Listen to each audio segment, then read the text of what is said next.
Okay, we'll continue from where we stop. Page 9, second paragraph. Okay, Waipan, you continue. This pure awareness nature within needs to be realized and stabilized. After you can do that, your meditative mind, the tranquil and the still mind without thought will manifest. That is your true mind, your silent mind. That is the mind that can develop the wisdom or the insight to awaken you. Since this awareness-based meditation can help us realize the awareness nature within, we must therefore develop it and make use of it to cultivate the meditative wisdom and understanding needed to liberate the mind. Realizing this awareness nature within is very important. This is your primordial mind or your true mind. It exists before the creation of all thoughts. You must mark this one. It existed before the creation of all thoughts and mundane thinking by the mundane mind, arising from there. This one very important. Then the true mind is the first entity to come out from our nature. We call it the pure awareness nature. And beginning of the paragraph also stress the importance of pure awareness nature.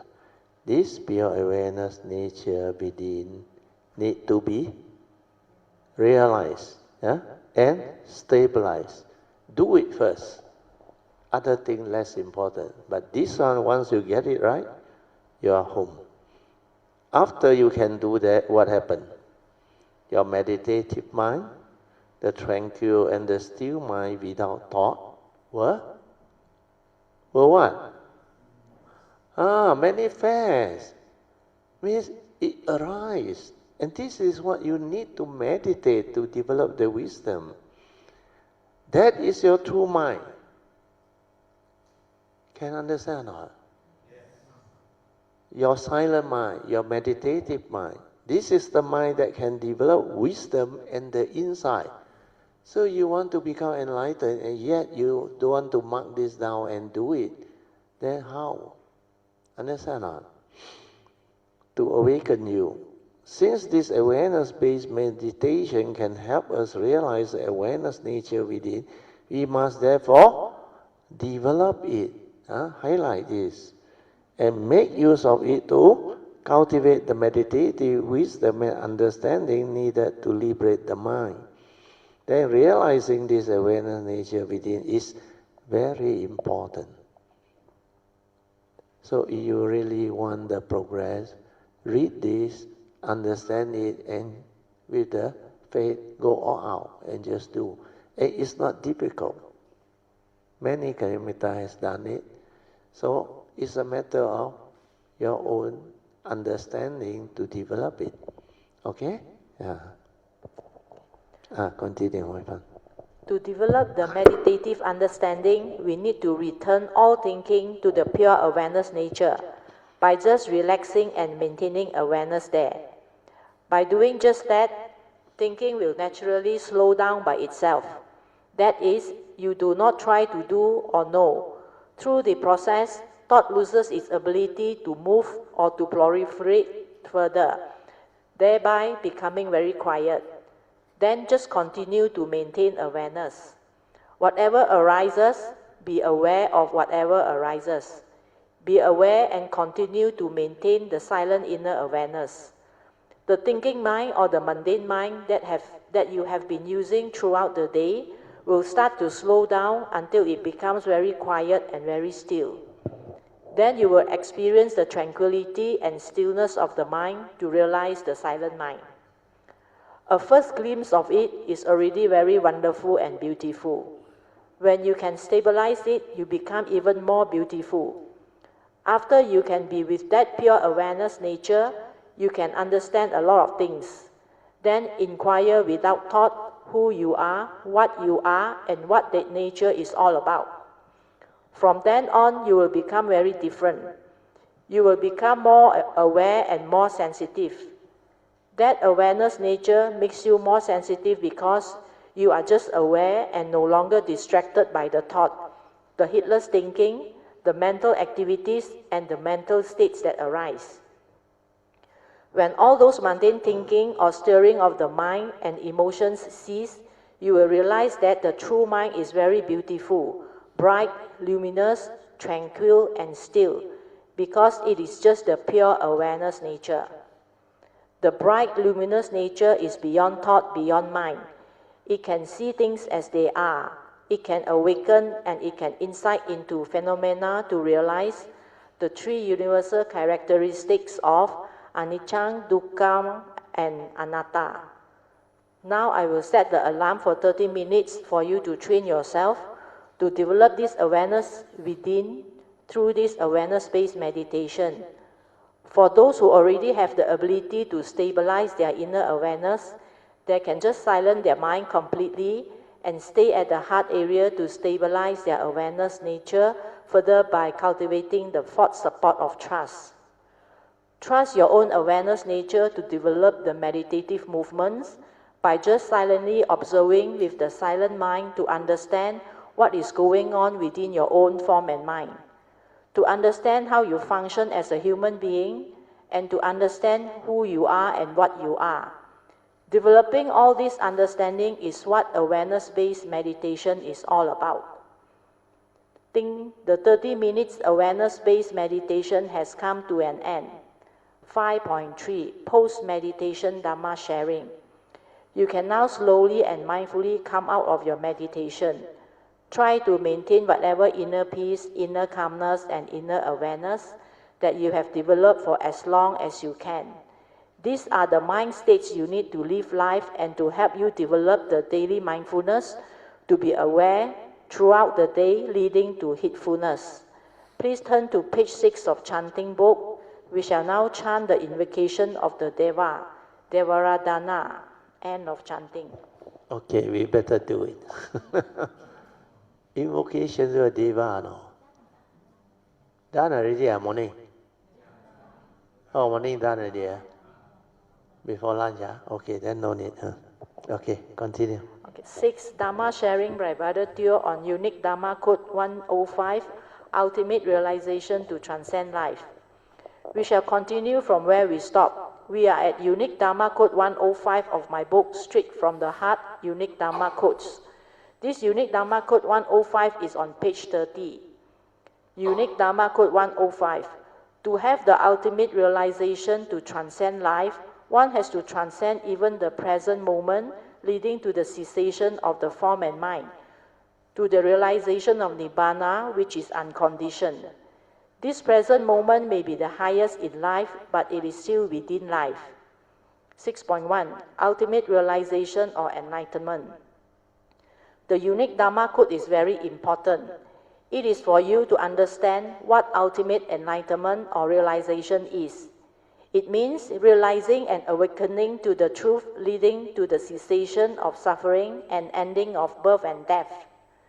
This means that to transcend life, you must go beyond birth and death. If you want to transcend life, you have to transcend even the present moment. Because the present moment may be the highest in life, but it is still within life, within the field of thought. That is the reason why nowadays there are a lot of teaching on present moment awareness, which the Buddhist tradition calls sati or mindfulness. And this present moment awareness is what most cultivators try to realize and achieve. That is the reason why there are many teachers who teach present moment awareness. One of them is Eckhart Tolle. He wrote this famous best-selling book, The Power of Now.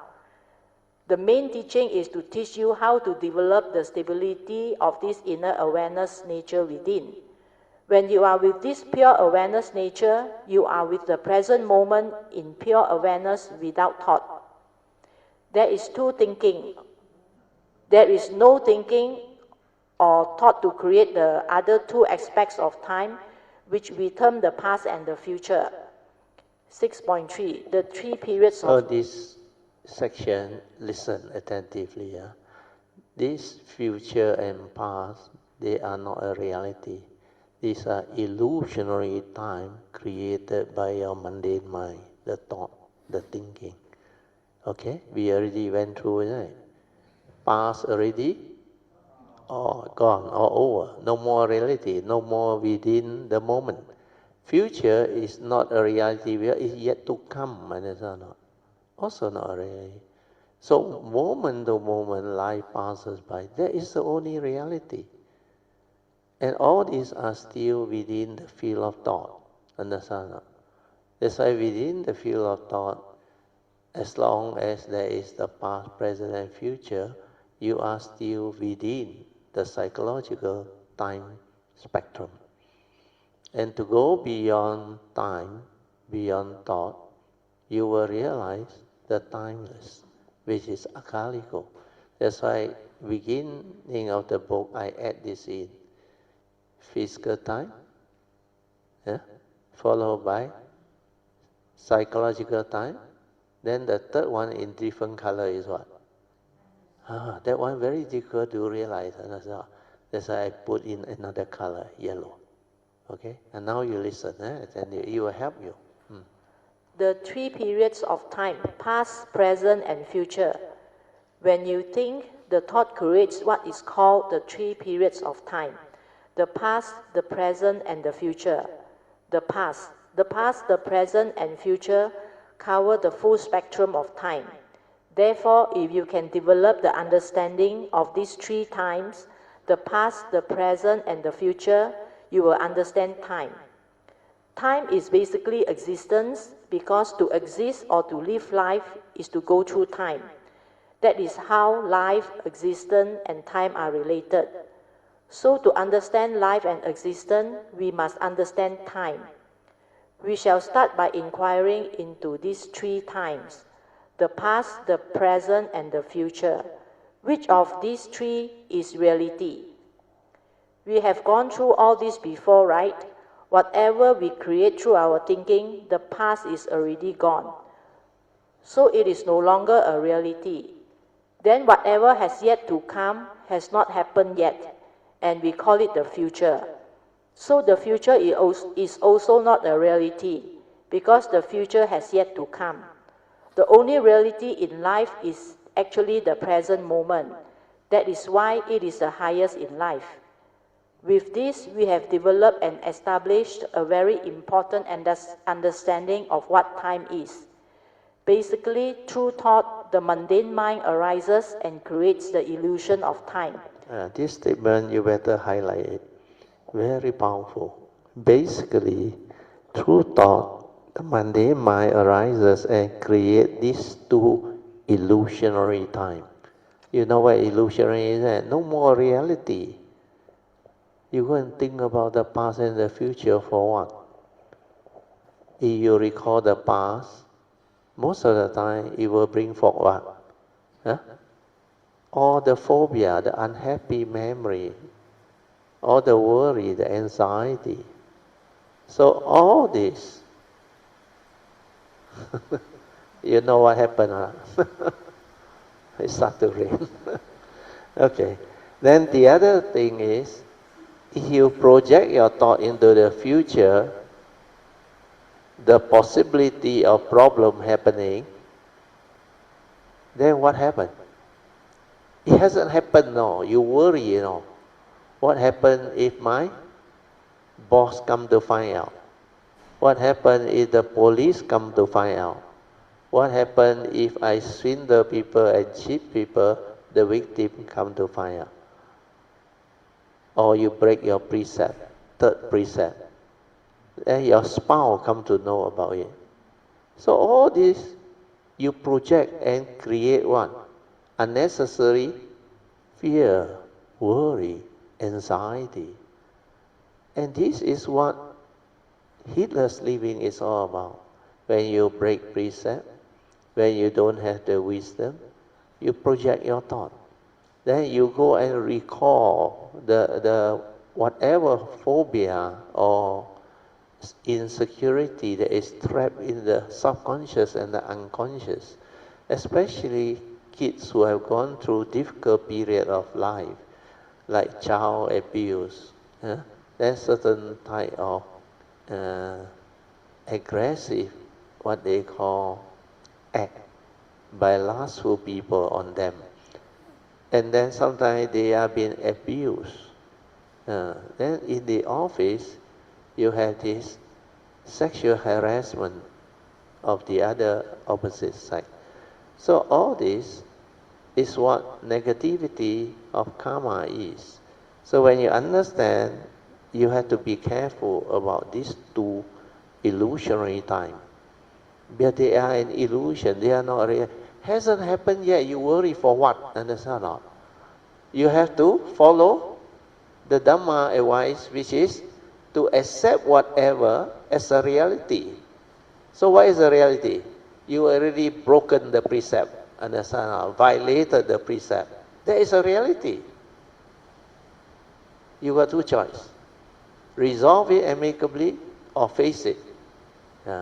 Instead of worrying about it. That's why I said no amount of fear, worry, anxiety can help you. They actually aggravate your affliction, your suffering. So understand all this. Then you will know how to apply the Dhamma, follow the Noble Eightfold Path, and resolve everything amicably. Then you can move. Then you gain back your life. Then you need to do repentance, ask for forgiveness, invoke power of merits for turnaround. Do it. Okay? My friend, continue. We label it the past, the present, and the future. But in reality, everything arises and happens only within the moment.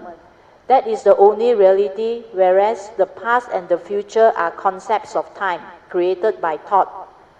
When you can really silence your mind and be with the moment to develop the understanding, you will understand what the truth is.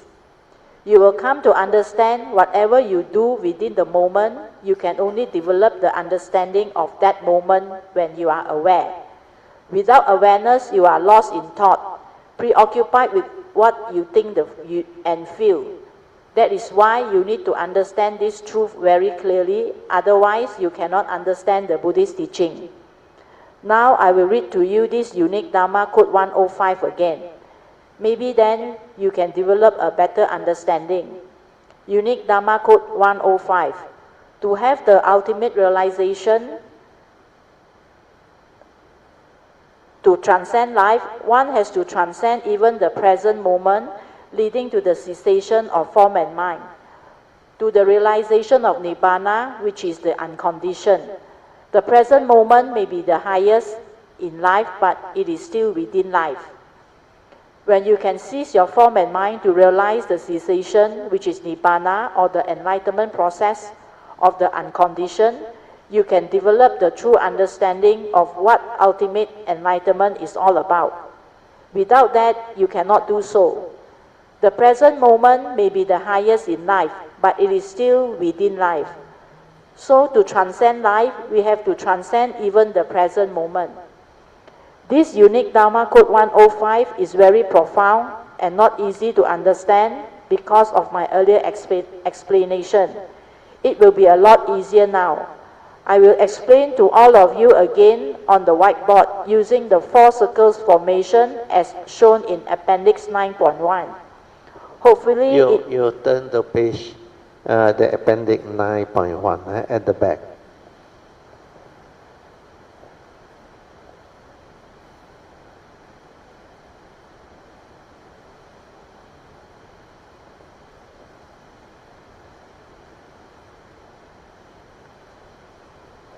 You all got it?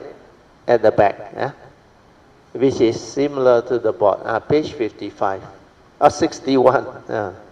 Okay, so you see, all these drawings were drawn out for you. That's why you must thank those who come out with the book. So this you need IT people and all things. Sometimes we help, sometimes certain Kayamita help. And all this is very useful. Nowadays with the computer, it can actually give you clear understanding where the presentation can be actually put on proper drawing. And drawing can help you develop the understanding. Because without drawing, I realize most of your cannot follow on now. If I just speak, you all cannot follow on now. I don't know why. Because maybe the reason is you haven't done it, you don't know what this thing is, then the word also you're not familiar, understand? And now I go through, I test you.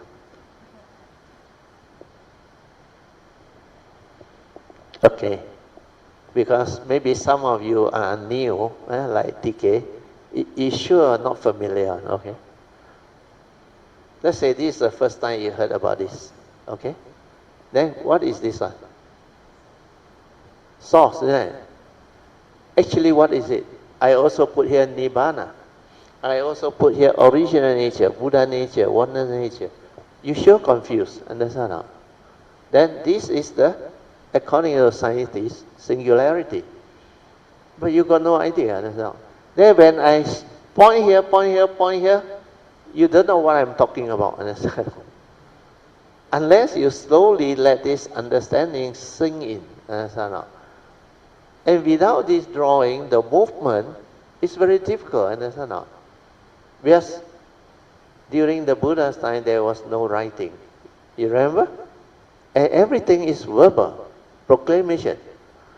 I tell you, if you don't have your past, you sure cannot understand. Or in our Hokkien dialect, cash no ball, lia bu kiu. So this is how diagram can actually give rise to better and clearer understanding for you all to follow. That's why in the school, in the university, there is also all this to help. And now with AI, they can come out with very clear and complicated systematic diagram and summary. So like now, it seems the gist of meeting everything, the notes, the AI can summarize for you, understand? Then Sri An also put into the AI all our transcript book, ask them to summarize. It also come out, understand? But a lot of mistake because the AI need to learn. A lot of these terms are new to them. But I was told, correct me if I'm wrong, Sui, they all used to tell me, and those AI people, how the AI select so many of them version in the internet. They go by what? Most commonly accepted is that, most popular one is that, huh?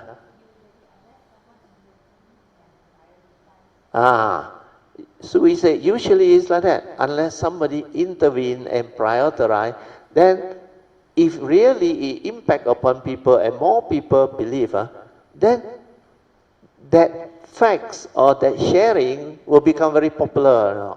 Then it receive a lot of hit. Then they will correct themselves, and next time don't use the old one already, use the new one.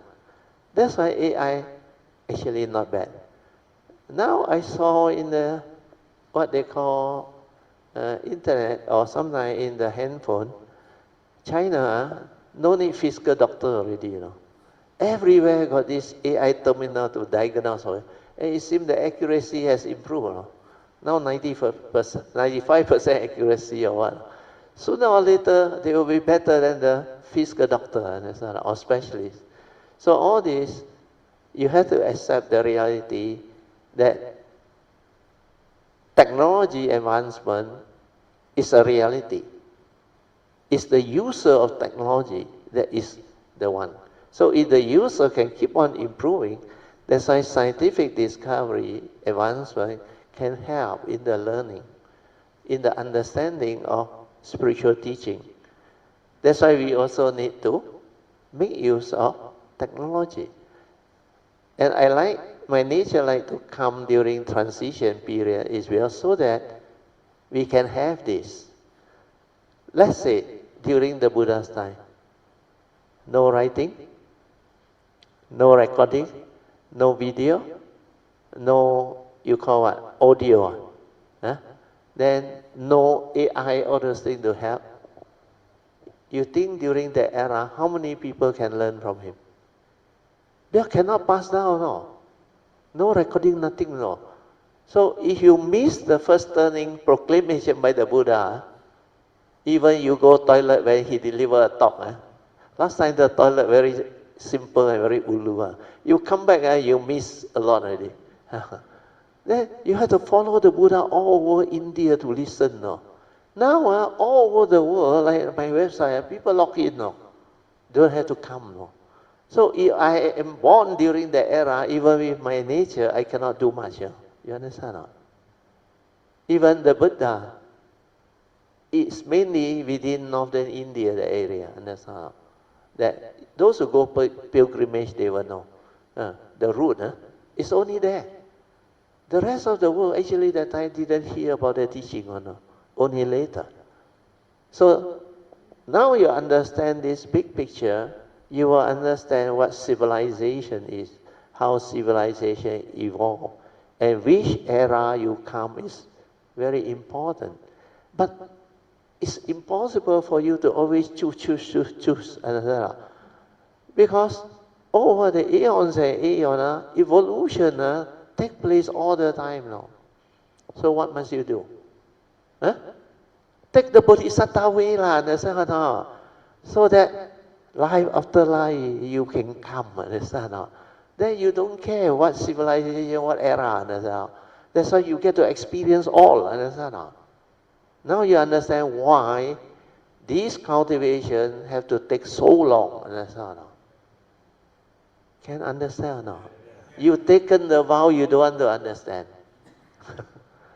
So all this is because those who have the affinity with the Supreme Vehicle who taken this vow, this type of sharing can come out. Otherwise, no point. Tell you also you cannot understand, you cannot appreciate, understand? No? That's why the 5 stages of Bodhi mind development.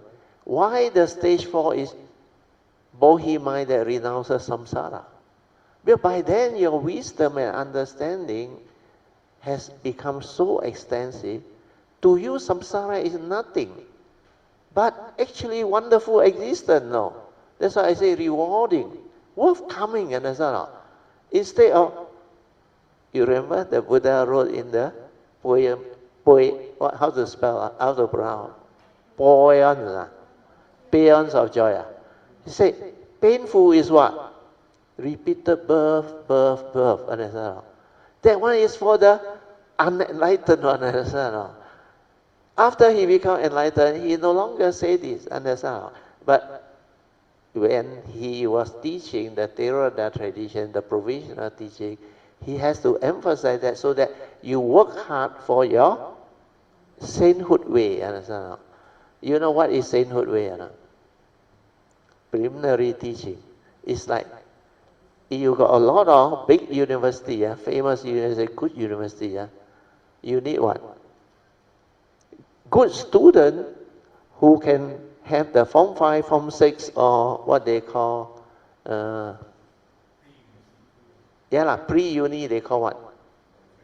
Matriculation.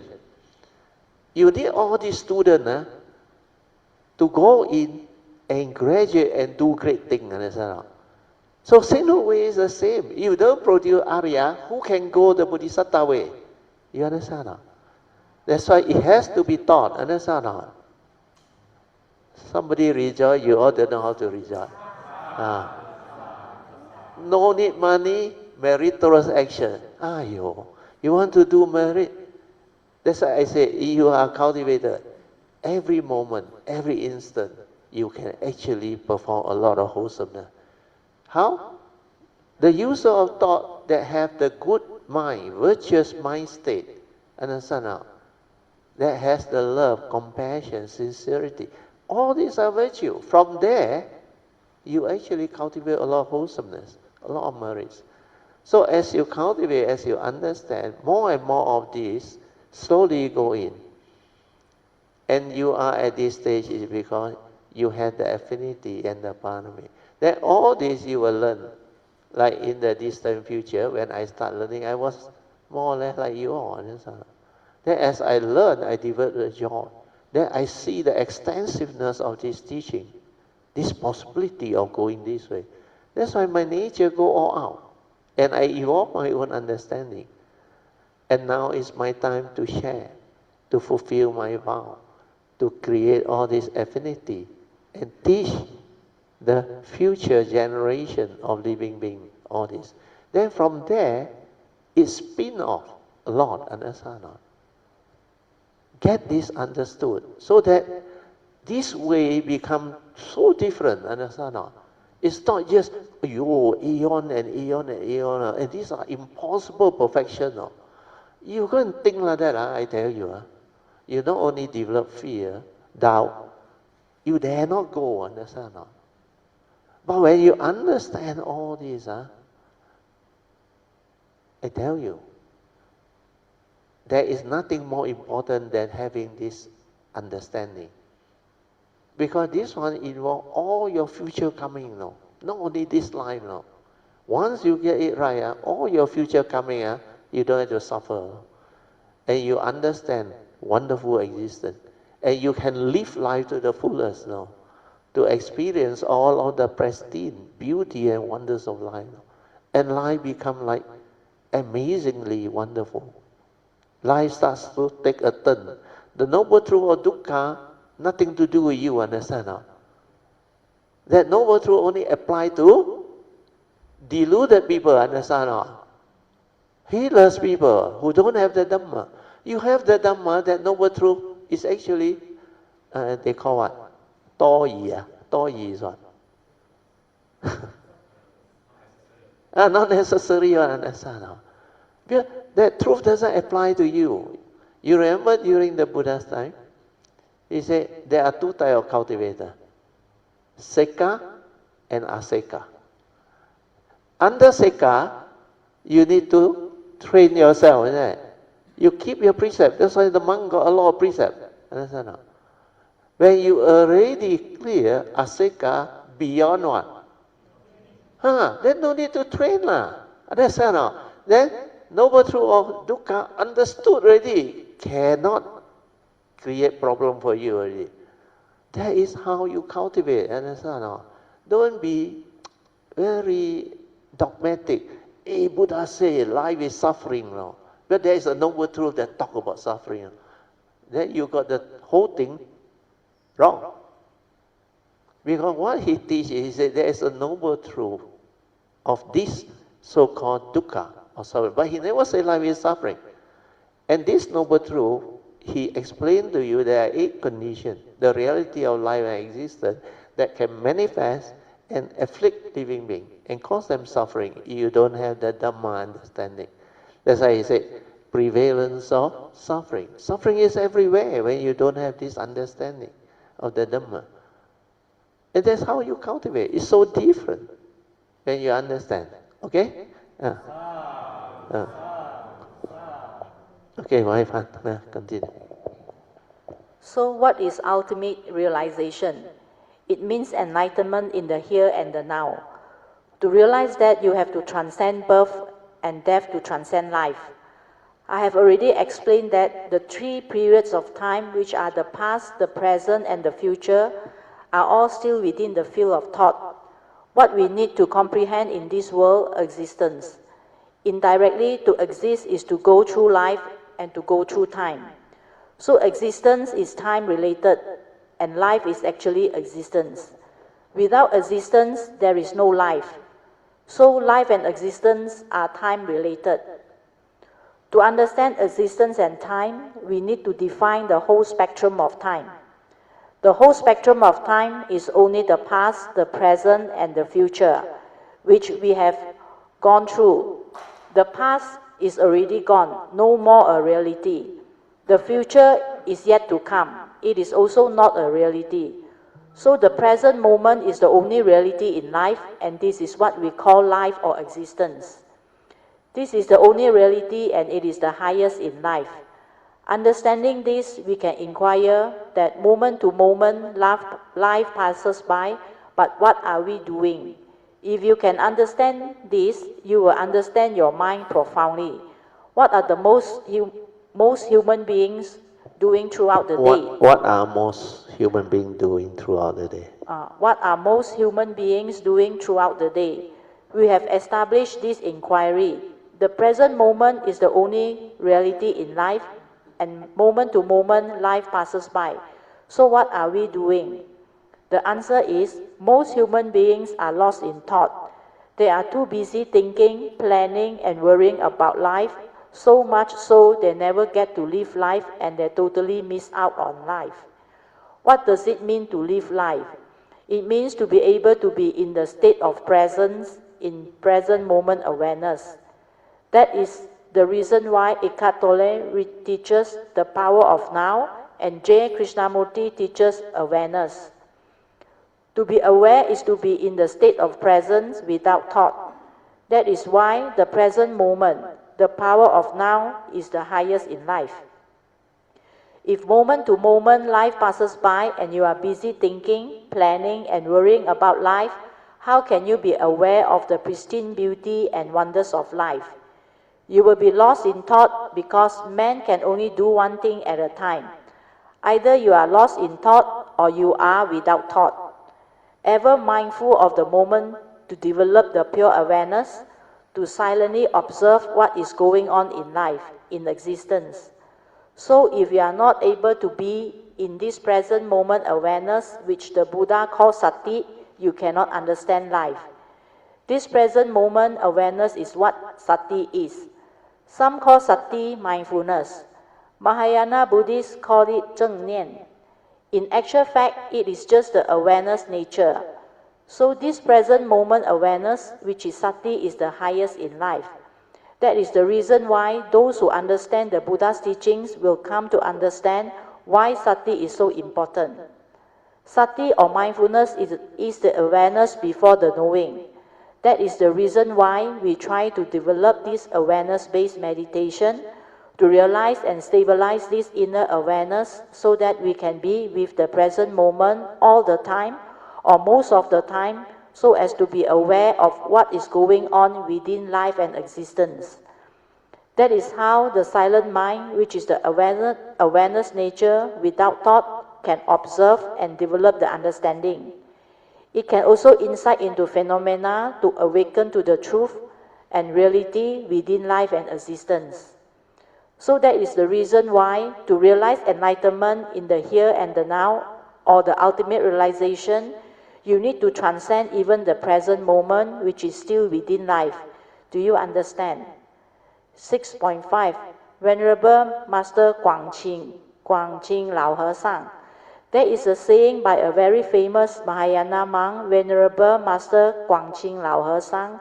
He always says these three famous quotes that he had developed through his own realization. 过去心不可得, it means the mind of the past is already gone and so. It is not a reality anymore. You cannot hold on to it nor grasp onto it because it is already gone. So no more a reality as we have established earlier on. Next is 未来心, the mind of the future, 也不可得, is also not a reality. Why is that so? Because the future has yet to come and hence it is also not a reality. The future is just a thought projection. Then, knowing that the present moment is the only reality, he said, 现在心也不可得. The mind of the moment also cannot be grasped or held on to. Why did he say that? It is because this present moment is still within life. So to transcend life, which is to realize the enlightenment, is to transcend birth and death, 了生死. So this segmented life of ours.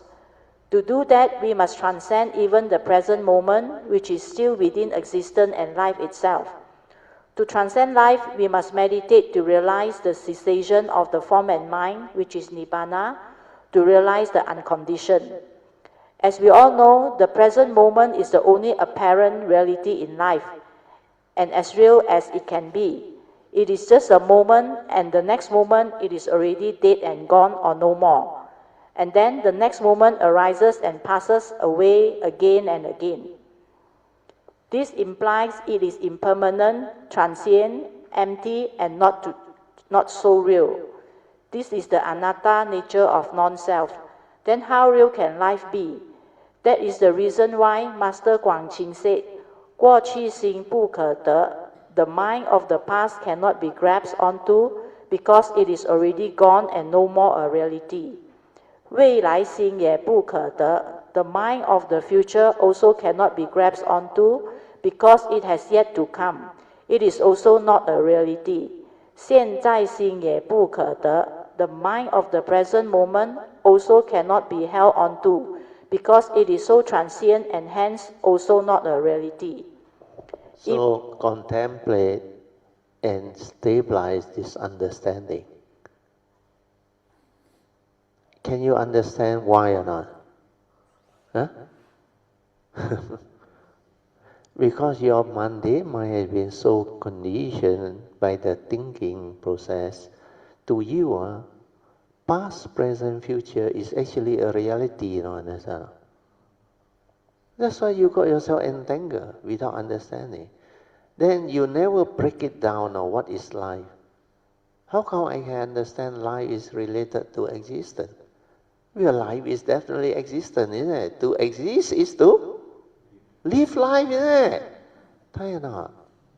To exist, to live life, you have to go through time, isn't it?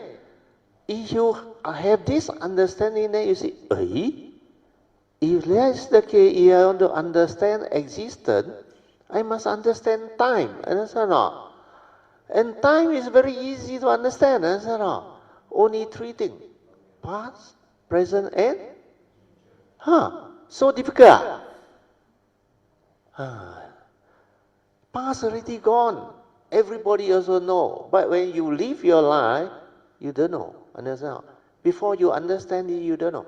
If I don't tell you existence is time related in the spectrum of time, past, present, and future, and bring you further in, you think you can understand? No way, I tell you. And this one, I realize it, not this life, from my past.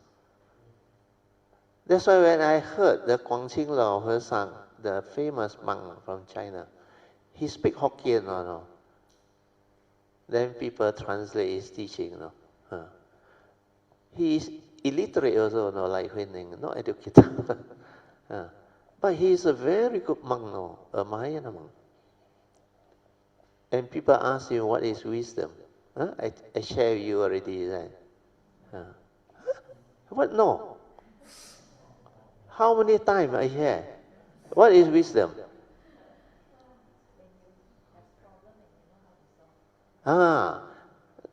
Like Sui? No. Guangqing Lao Sang told the disciple, he said, wisdom is something very strange. Why? He said, when a cultivator realizes it, but he doesn't know. But nobody explained to him this is enlightenment. This is realization. So he just continued with his life. But when he encounters a situation or a problem, he knows how to solve it. 那就是智慧. That is wisdom, is it? Now you understand? Where is a realization? It's not a thought, it's not a knowledge. He cannot forget one. He saw the characteristic. He developed the understanding through the pure awareness nature. That's why when you understand it this way, that's why I want you to read through, reflect, contemplate, stabilize this understanding. If this life you cannot stabilize the understanding, you make the special additional vow also no use, understand not? That life after life you come, you must have this understanding. This life you must understand it until very stable. Then with the understanding, you realize this is important understanding, then you add into it, understand not?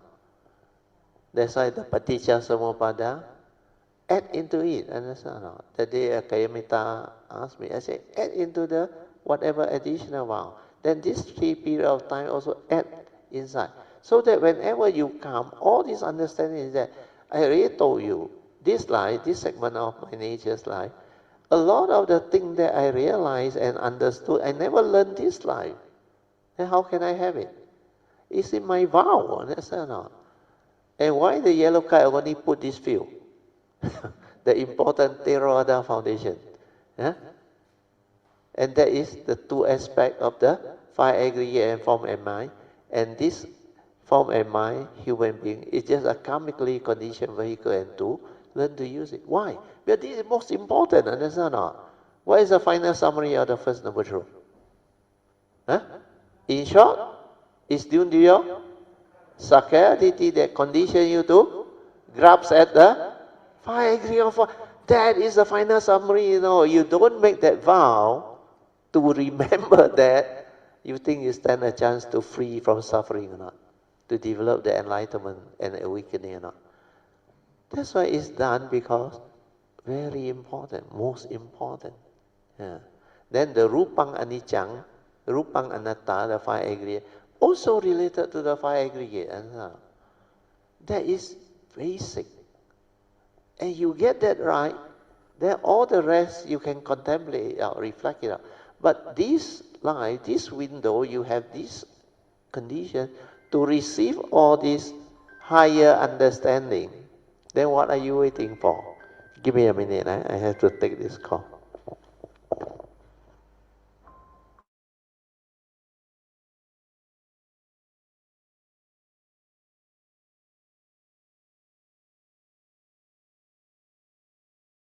To do it for him later. Okay, where will we? Page 19. Oh, okay. So you can continue, huh? Okay. Yeah, I have explained already, huh? All Okay. this thing. Even though it is the highest in life, it is still within the field of thought. Hence, the mind of the present moment also cannot be grasped onto, because it is so transient and unstable. The moment you know or experience it, in a split second, it is already dead and gone. 6.4 Physical and psychological times.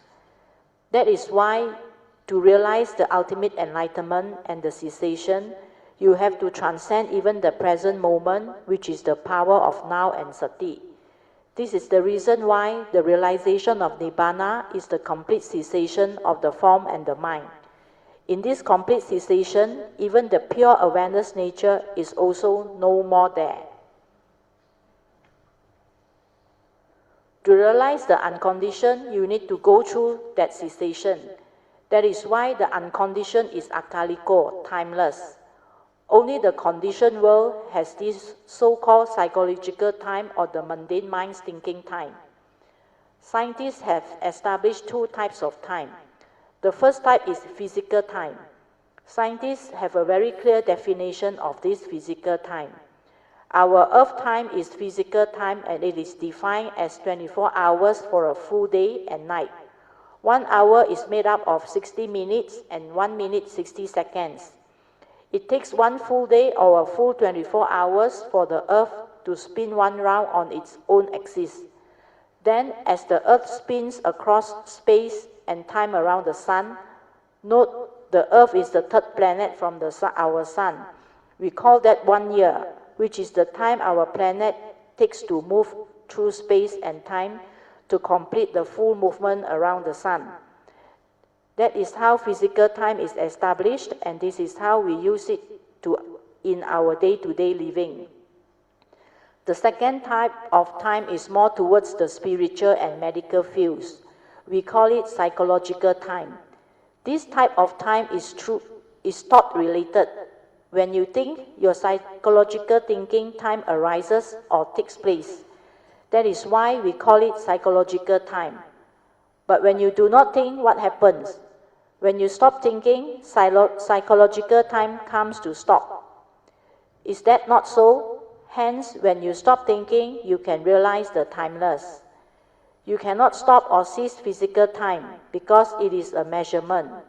On the other hand, psychological time is especially of interest because when psychological time stops, we realize the timeless, which is akaliko, and our ability to realize the timeless is most beautiful. 6.5 Characteristics of the true Dhamma.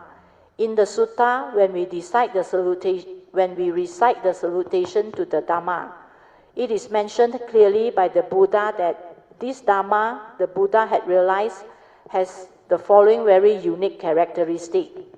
This Dhamma is timeless, akaliko. This word akaliko is timeless. It is beyond thought and beyond psychological time. When you stop thinking, psychological time does not exist. It is no more. And then you realize the timeless. That is how he came to realize the timeless. That is the reason why I defined for you in the early days what mindfulness is. Mindfulness is an awareness before the knowing, before the arising of thought and the aggregates of mind. The moment thinking or thought arises, the mundane mind arises. From that pure awareness nature, thought arises. That is how all this manifests. The pure awareness nature without thought is the timeless. That is why when you recall the Buddha's salutation to the Dhamma, he said, Swakato Bhagavata Dhammo. Well expounded is the Dhamma by the Buddha. This Dhamma that the Buddha had realized has certain very important unique characteristic. Swakato Bhagavata Dhammo is the first unique characteristic. The Buddha recited this salutation to let the monks, his disciples and devotees at that time check whether their cultivation is the Dhamma he had realized. If your so-called enlightenment or realization does not match with what he had proclaimed earlier under his salutation to the Dhamma, it is not the enlightenment that the Buddha is talking about. That Dhamma, according to the Buddha, is sanditiko, meaning that this Dhamma can be realized in the here and the now before you die. You do not have to wait till after death to come to know whether you have eternal life and whether this true enlightenment and liberation from birth and death. This second unique characteristic, sanditiko, can be realized in the here and the now. The third unique characteristic is akaliko, meaning that it is timeless, beyond thought, beyond time. Beyond thought means beyond psychological time. With physical time, you cannot stop it because it is a measurement in physical existence. But with psychological time, it is different. It is related to spiritual time. When the thought stops, the true mind arises. Actually, the true mind is there all the time. From the true mind, the mundane thinking and thought processes are quickly created. That is how it happens.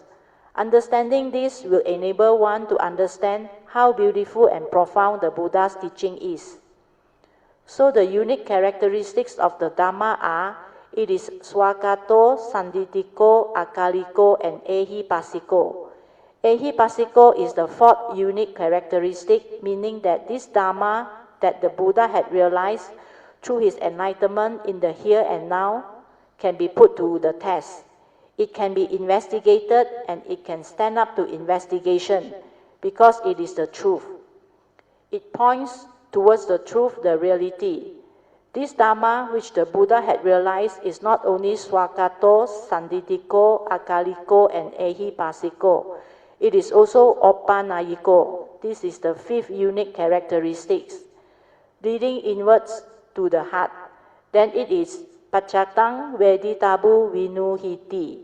This is the sixth unique characteristics, meaning it can only be realized by the wise each for themselves. So if your cultivation and meditation does not have all these six unique characteristics of the Dhamma, it means you are not on the right track. Your so-called enlightenment or realization is not in sync with what the Buddha had realized and proclaimed. That is why the real enlightenment is sanditiko. It can be realized in the here and the now.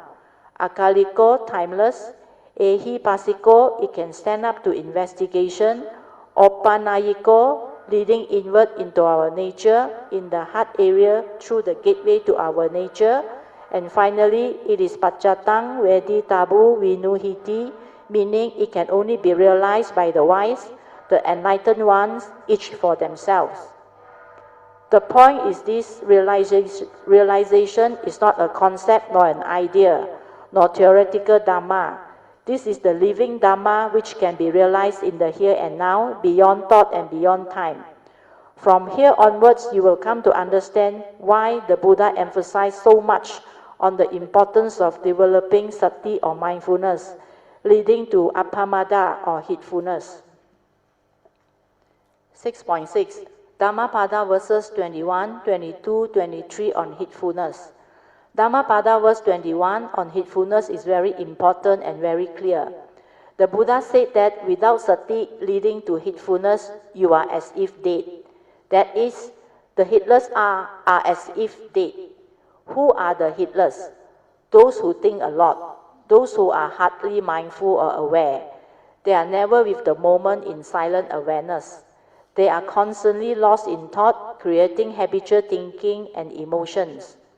Besides thinking about the past and recalling all the scars of memories, miseries, phobia, fear, anxiety, sorrow and lamentation, etc., they also project their thoughts into the future.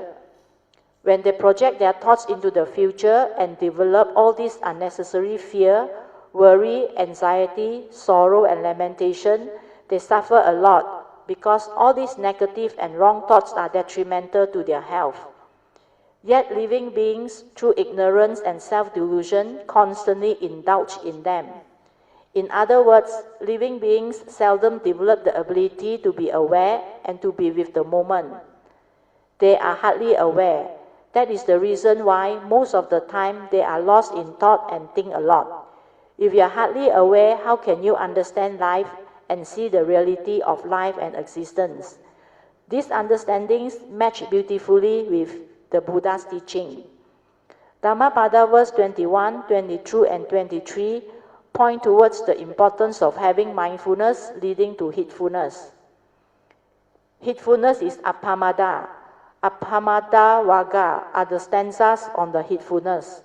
There are 12 of them, from Dhammapada verses 21 to 32. Hopefully, with today's elaboration and explanation, all of you can understand better. In the past, I only mentioned briefly the 3 types of time: the past, the present, and the future. At that time, I did not go in deeper, but this time I am approaching it from the full understanding of cultivation and realization.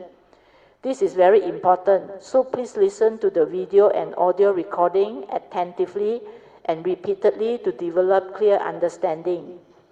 Then contemplate to stabilize all this understanding so that all of you will be able to understand the whole big picture and the full scope of this sati and heedfulness cultivation. Now I will read to you again this unique Dhamma Code 105 for you to develop clear understanding. Unique Dhamma Code 105. To have the ultimate realization to transcend life, one has to transcend even the present moment, leading to the cessation of the form and mind, to the realization of Nibbana, which is the unconditioned. The present moment may be the highest in life, but it is still within life. They are the essence of the understanding, but there is still one more aspect which I have explained previously, but I need to repeat it so that you can understand better. How can we understand this phrase? The present moment may be the highest in life, but it is still within life. I mentioned just now that the past is already gone, hence no more a reality. The future which is yet to come is also not a reality. So the present moment is the only reality in life. But how stable is the present moment? The moment you become aware of it or speak about it, what happens? It is already dead and gone. Split second, like a lightning flash, it is gone. The present moment, which is the only reality, is truly transient. Split second, it is dead and gone. If that is what the present moment is, then what is life? Can there be any reality? The phenomenal world of consciousness is the conditioned arising world. Moment to moment, things arise and pass again. It is the only reality which is so transient, and yet you deludedly grasp and cling onto all the creations manifested by our thoughts. From here, our mundane mind, the 5 aggregates of form and mind, through our thought process and senses, project and create the phenomenal world of consciousness. This phenomenal world of consciousness, which is where life and existence and life are. Everything that happens in this phenomenal world of consciousness seems so real, but in actual fact, when you are mindful and aware, you can realize this present moment, which is the highest in life, is truly transient. Moment to moment, life passes by. It just comes and goes. Then how real can it be? That is why there is no reality. It is an illusionary world. In the Surangama Sutta, it is mentioned very clearly. Perception of form is consciousness, whereas its non-perception is wisdom. So all these forms within existence that you come to perceive through your senses are just consciousness that arise when the mundane mind becomes conscious through contact, through your senses. That is why consciousness comes and goes, perception comes and goes, feeling comes and goes, and so too all the aggregates of the mind, including sankhara. They come and go and you are not dead. If they keep on coming and going, can they be you? This is profound Dharma. When you understand that it is only thoughts and true consciousness that manifest, you will understand why this phenomenal world of consciousness, where everything happens, is just an illusionary world. It is not what you think it is. It is just an illusion. Everything just comes and goes from moment to moment. It just shows you the empty nature of existence. So now you understand what is the meaning of empty nature existence. The whole of existence to most of you is so real, isn't it? True or not? But is it really real? Like I said, huh? The only reality is the present moment. So transient. Split second, the moment is gone. Then how real can life be? Can see that or not? Then the other example I give you is what? Since birth until now, you cannot deny you existed, isn't it? Correct or not? Every moment you go through life, whether you're aware or you don't aware, there is an undeniable fact that you actually went through existence, understand or not? Whether you are aware of life and truly with the moment, which I think non-cultivator hardly, means you didn't live, you existed through life. Understand or not? You know what is existed through life and not living life or not? Big difference, no? To live life is to be with the moment, to understand what is going on, no? Existed through life means heedlessly lost in thought, creating all the karmic negativity and havoc. Understand? No? So you want to live life or you want to exist through life? That's why determined to be aware. Stabilize the awareness. Okay? From understanding how this phenomenal world of consciousness manifests, you will come to realize that the so-called life and existence is not so real. It is not what you think it is. It is empty. Empty in the sense that there is no reality. In the end, whatever happens, you can only hold on to it through memory and through the thought process. In Mandarin, they always use the phrase 往事只能回味.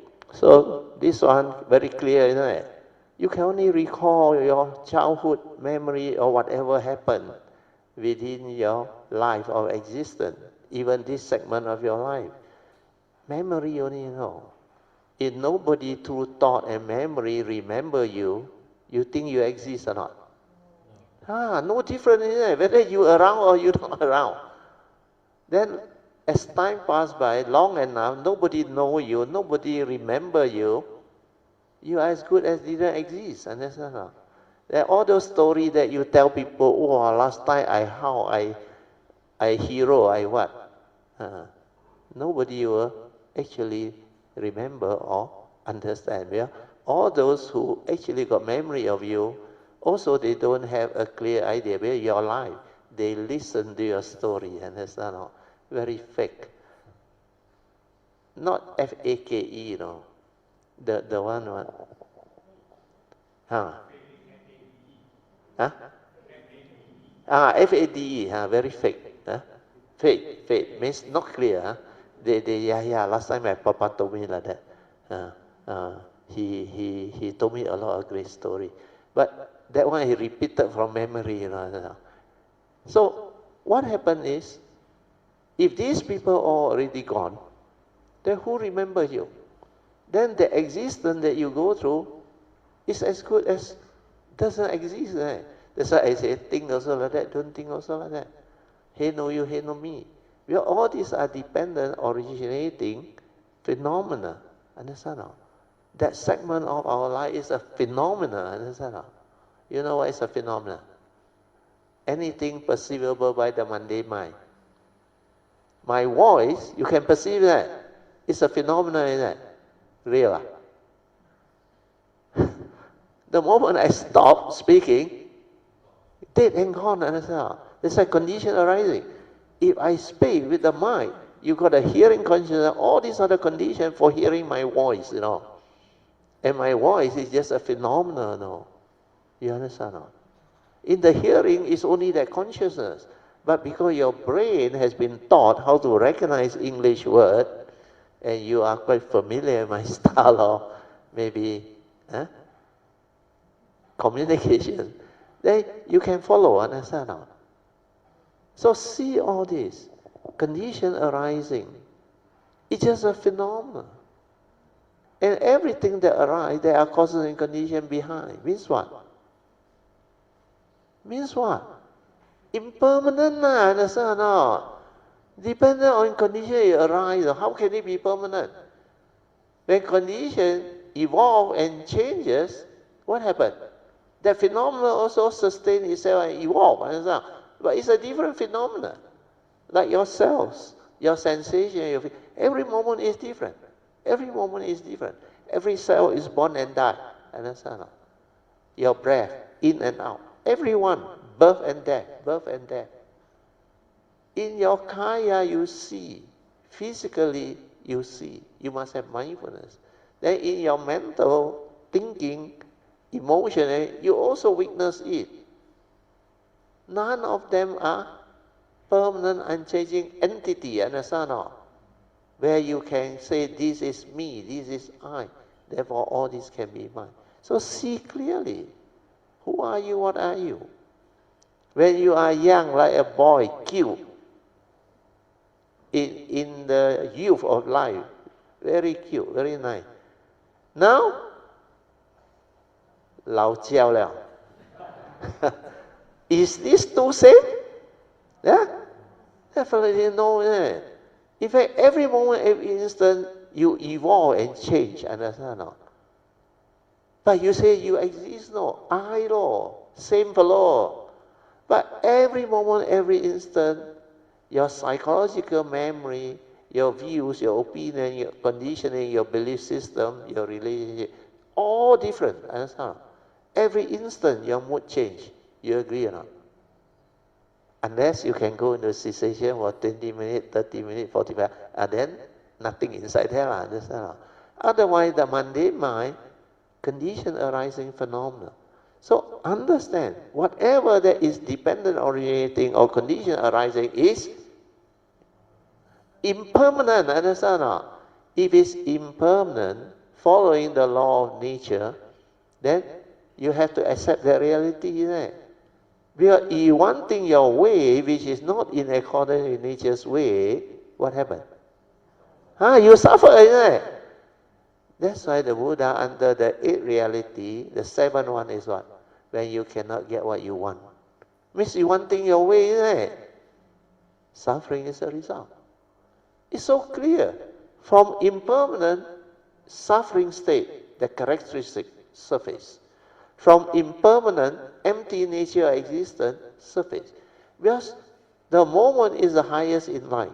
Moment to moment life passes by. And it's so transient. Understand? Because it's impermanent. Then how real can life be? Understand? See it clearly. That's why empty nature of existence. Not only non-self. You can follow. Because it's a phenomena. Understand? Dependent originating. Get this stabilized. Understand this. I tell you, you go beyond Arya very fast. Very, very fast. And you will know how to go the Bodhisattva way. What is the form of mind? No more issues there.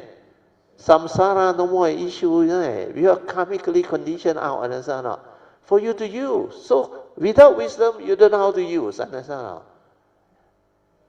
Use it and don't be deluded by it, understand not?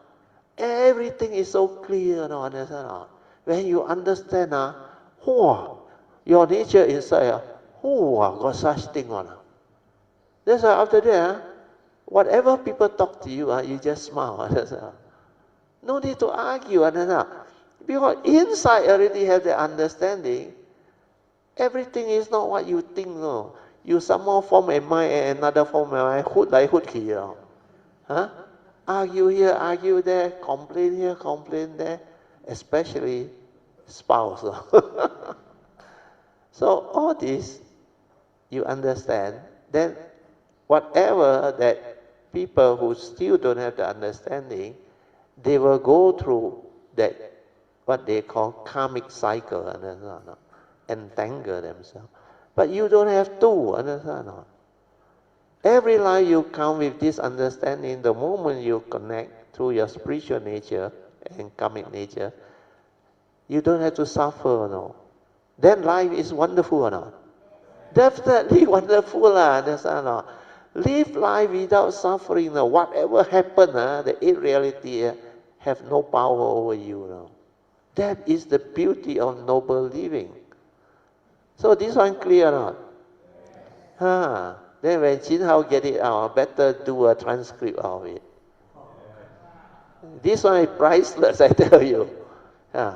This one is the summary, the gist, the most important. When you understand this, it go beyond all the book that I have you all have transcribed. Understand? But this is the ultimate summary, understand? The big picture. If by now also you can appreciate, means normal people on the street also can understand. Okay? So rejoice lah. No need money also don't know how to rejoice. Okay, Wai Fan, Sadhu. You all should thank Wai Fan and all the people who help read and whatever. In Mandarin, they always use the phrase 往事只能回味, meaning you can only recall them through memory, which is in your past. Whatever you come to know or hold on to comes from your thoughts and memory.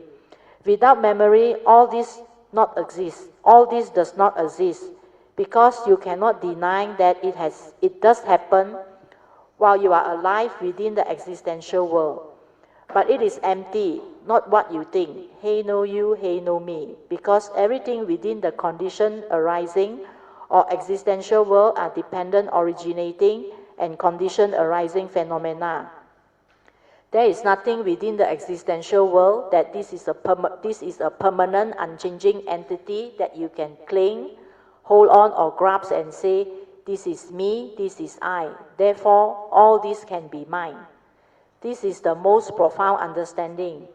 If you can penetrate this, you will penetrate all the other teachings and the Dhamma. Then the Buddha Dhamma can become a living reality and you can live it. True or not? True or not? It will become a living reality and you can live it one, not a theory. Okay?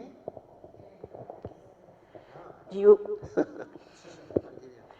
can understand it and even proclaim, share and develop it into real life experience. This is the uniqueness of the Buddha's teaching. Unique or not, this teaching? Beautiful or not? Wonderful or not? Actually, you should, sadhu. You should add in the word amazingly wonderful. That's why true emptiness is what? Wonderful existence. That's all. So you don't want a wonderful thing.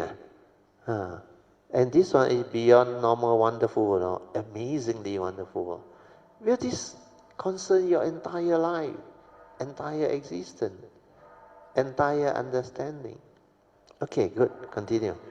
I have developed all these quotes from my Dhamma sharing and teachings. They are compiled into a book called Straight from the Heart Unique Dhamma Quotes, because they are truly unique. In the past, when I developed them, hardly anyone knew how unique and profound they are. I think maybe only a few Kayanamitas, one of them being Sister Ingbi, who recognized them as such. She was very perceptive. She knew it was very profound and beautiful, and she actually wrote them down and stored them in a computer.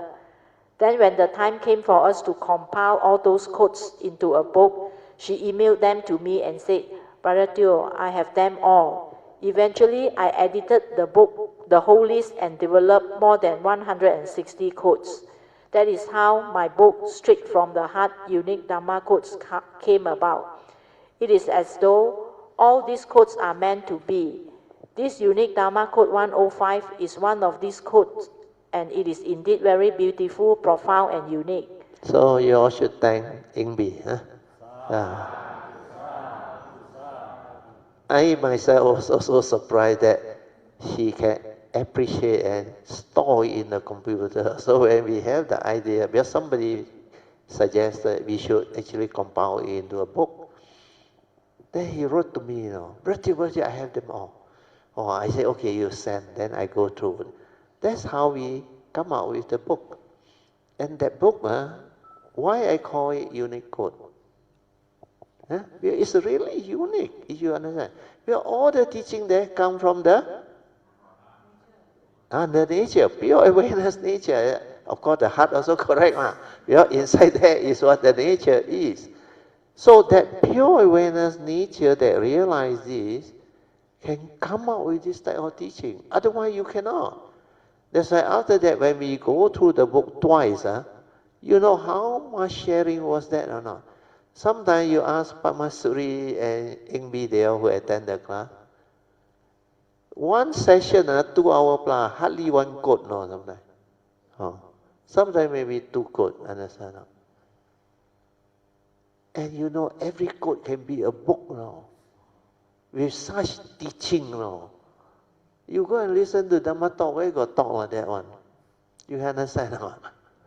You hardly find any truth inside there, A lot are just words, no substance that can awaken you, that can let you have the understanding of life. That's why all this, if it's the true Dhamma, it stand up to investigation and is a living Dhamma, applicable to life. That is the useful one. If it's not applicable to life, you learn for what? Like the Paticca Samuppada over 3 period of time. It happened only over 3 period of time, You learn it for what? 3 lifetime, sorry, Good. Sui corrected me. Not 3 period of time. 3 lifetime. 3 lifetime happened once. That type of Paticca Samuppada you want to learn. I'm interested in the instantaneous one, moment to moment, arising and passing away. But that is the reality. Okay? Good. Sadhu. Okay, continue. Do you have any questions? Does anyone want to ask any questions or elaborate on what we have shared? For those following online, you can ask your questions or share your thoughts using the microphone. For those who are here physically, you may raise your hand. Anyone? Brother Teo said, Brother Song, do you understand? This one interesting, of all people, Brother Song. Because very likely he can understand, the rest not yet. Yeah, at that time was not there. The sharing this time around is different again. This time, not only does it link to the salutation to the Dhamma, it also covers all the other relevant and related aspects of the Dhamma, and this time around, I have explained the whole topic in a more comprehensive manner. Earlier on, I could not do so because even at the initial stage of the explanation of the past, the present, and the future, it took me quite a while to explain.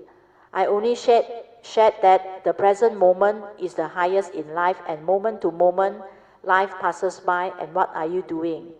I only asked all of you to go into this inquiry and contemplate, because that itself can bring about a lot of very penetrative awakening and realization. When my nature awakened in 1989, there were the things I contemplated on. These were the things. These were the things I contemplated on, and there was a lot of understanding and joy. Later, I expanded on them. Now, 30 plus years later, I still do not need to remember anything. The moment I want to share this topic, the understanding surfaces from my nature. Straight from the heart. This is what reality is. This is what will happen when you go through all the awakening, enlightenment, and the realization. So now physical time and psychological time have become much clearer. Last time I had only briefly mentioned them. The other aspect is how to link it to the Dharma, to mindfulness or sati, to heedfulness, and to present moment awareness, etc. This time I explain this present moment awareness cultivation in more detail because most kaya nimittas can develop the understanding. 7. Second session, question and answer and meditation reporting. Bharatiya said, now we have our second session, the Q&A session. The reporting of your meditation is to be followed by whatever Dharma questions you may have. You can also share anything related to your cultivation, especially to Dharma in daily life. Anybody wants to report their meditation or ask any question? Yes, Brother Song. Note, Brother Song speaks a mix of Mandarin and English. To make it easier for readers to understand and follow, Brother Song's sharing was being translated fully in English. Brother Song English translation. Good evening, Brother Teo, Mrs. Teo, and all Kayanamitas. Brother Teo, my sharing pertains to tonight's topic. Just now, as I was looking at the whiteboard, I suddenly realized that when psychological time arises, the whole world also arises. Brother Teo said, Sadhu, that is what the Buddha said. Mind is the forerunner of all things. Mind is chief. Now that you are able to stay at the awareness nature, you can already see this mundane arising and you will understand the reason why Buddha is in his Rohitasa Sutta, Anguttara Nikaya 4.45 or Samyutta Nikaya 2.26 states that within this phantom length body along with perception, thought and awareness, I proclaim the world referring to existence, the cause of the arising of the world, the cessation of the world and the path that leads to the cessation of the world. Okay, wait. This sutta, Rohitasa Sutta within the Anguttara Nikaya, was actually discovered by Ingbi, and he forwarded it to me. Then I added in. When I spoke the thing that time, I just quote this within this phantom language. So because Ingbi very good at Pali, and the sutta he can know how to go and get it. So I put it in for reader to maybe don't have to waste time to go and check whether the Buddha really say this or not. Understand? So this one you can go and check yourself. Rohitasa Sutta. And you Google nowadays internet, see what come out. Definitely this one within this phantom land body. Maybe you can ask Ingbi, how did she come to know this sutta? After I mentioned it, or you already know before that? Get the mic, Pastor Ingbi. That's why everybody play their role and help out in developing all this. Good evening, good afternoon, Bharatiya. This is not the first time in the text that Bharatiya mentioned. Yeah, I mentioned many times times. already. So I also put an interest to search in the internet. Oh, lucky. Especially Sutta Central. Yeah. And even in SJBA, our monk teacher also used to mention this sutta. Oh, no wonder. So we kind of understand and have come across this sutta quite often. No wonder. But I can't remember the numbering. Yeah. Luckily, Ingbi went and did a search in the internet. Even before Bante Indaratana Bharatiya already mentioned many times. Yeah. Many times. Because this is so powerful, related to the four foundation of mindfulness. That's why Sun Xiu's poem actually refer to this.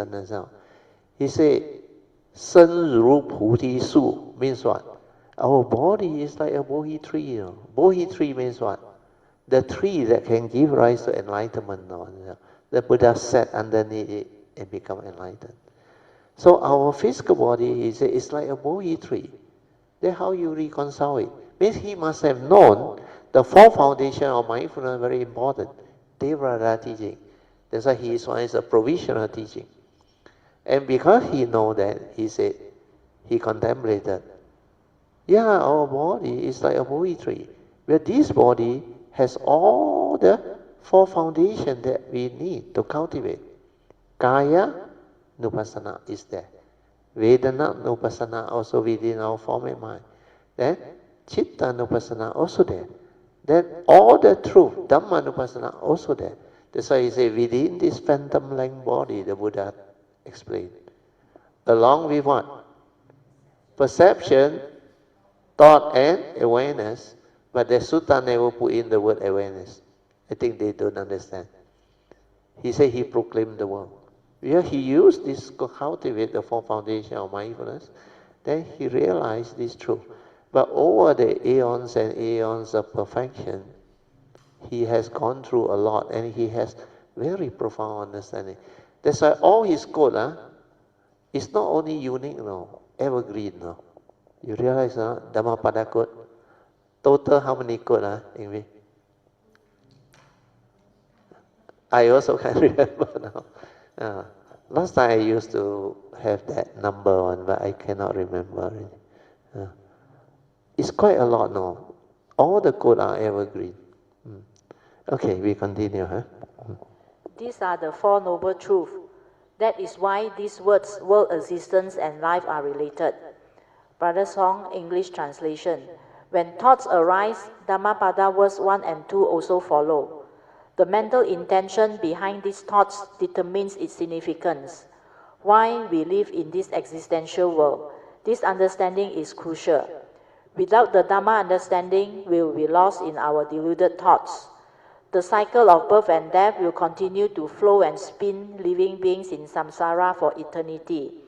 It is all because of this psychological time, deluded thoughts will emerge. Once they arise, we will be lost in them. So you realize what happened during that class. I remember Brother Song was at this Pamasuri's house. And he saw the whiteboard there, the psychological time. Straight away he can induce. Then he see very clearly when thought arises, Dhammapada verse 1 and 2 arise. Because he already have the pure awareness nature located many years back.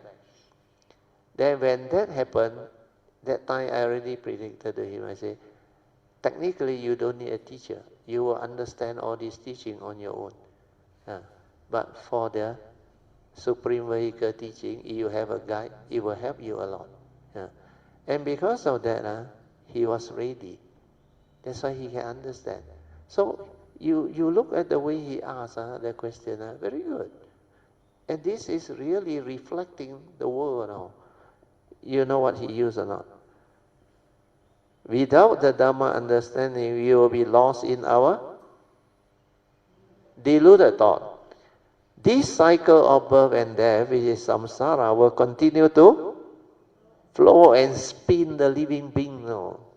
And he understood that now and expressed it out in his question now. For eternity, the word. It is all because of this psychological time. Means what? What is psychological time? Your thought is there. You know what is psychological or not? Thought, activity and movement trigger off psychological time. Where you create this thought process. That's why it's called psychological time. You can follow or not?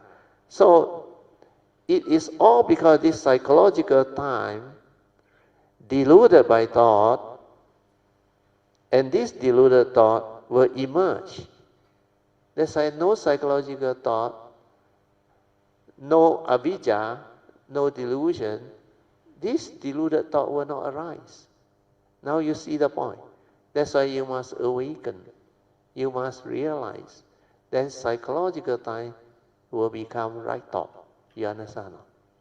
Means following Noble Eightfold Path. Right view leading to right thought. And thought with mental intention condition your action and speech. Then your speech and action will be right. Understand not? That's why I said Noble Eightfold Path. Why first path factor is right view? If your view is wrong, what happens? Your thought will be wrong, isn't it? If your thought is wrong, means the mental intention, the evil roots of greed, hatred, then how can you have right action and right speech? And the way you live your life all go wrong. Then sati also cannot be right because you don't have right thought. You don't know what sati is. Without sati, how to have samadhi? Then the four right effort, because of your wrong view, you apply effort in the wrong direction. That's why the whole Noble Eightfold Path collapsed. Now you follow. Very clear, right? Once they arise, we will be lost in them. See? Actually submerged in them. That's why living beings who don't have the Dhamma, you cannot do anything. It's due to their karma. They are just what they are. They are karmic conditioning everything. That's why sometimes just let things be. Even your loved one or what can you do? The time is not ready. They don't have the condition. They have to go through. And a lot of these are due to karmic obstruction. Whatever you say, no use or no. They like tang yaba. In English is what?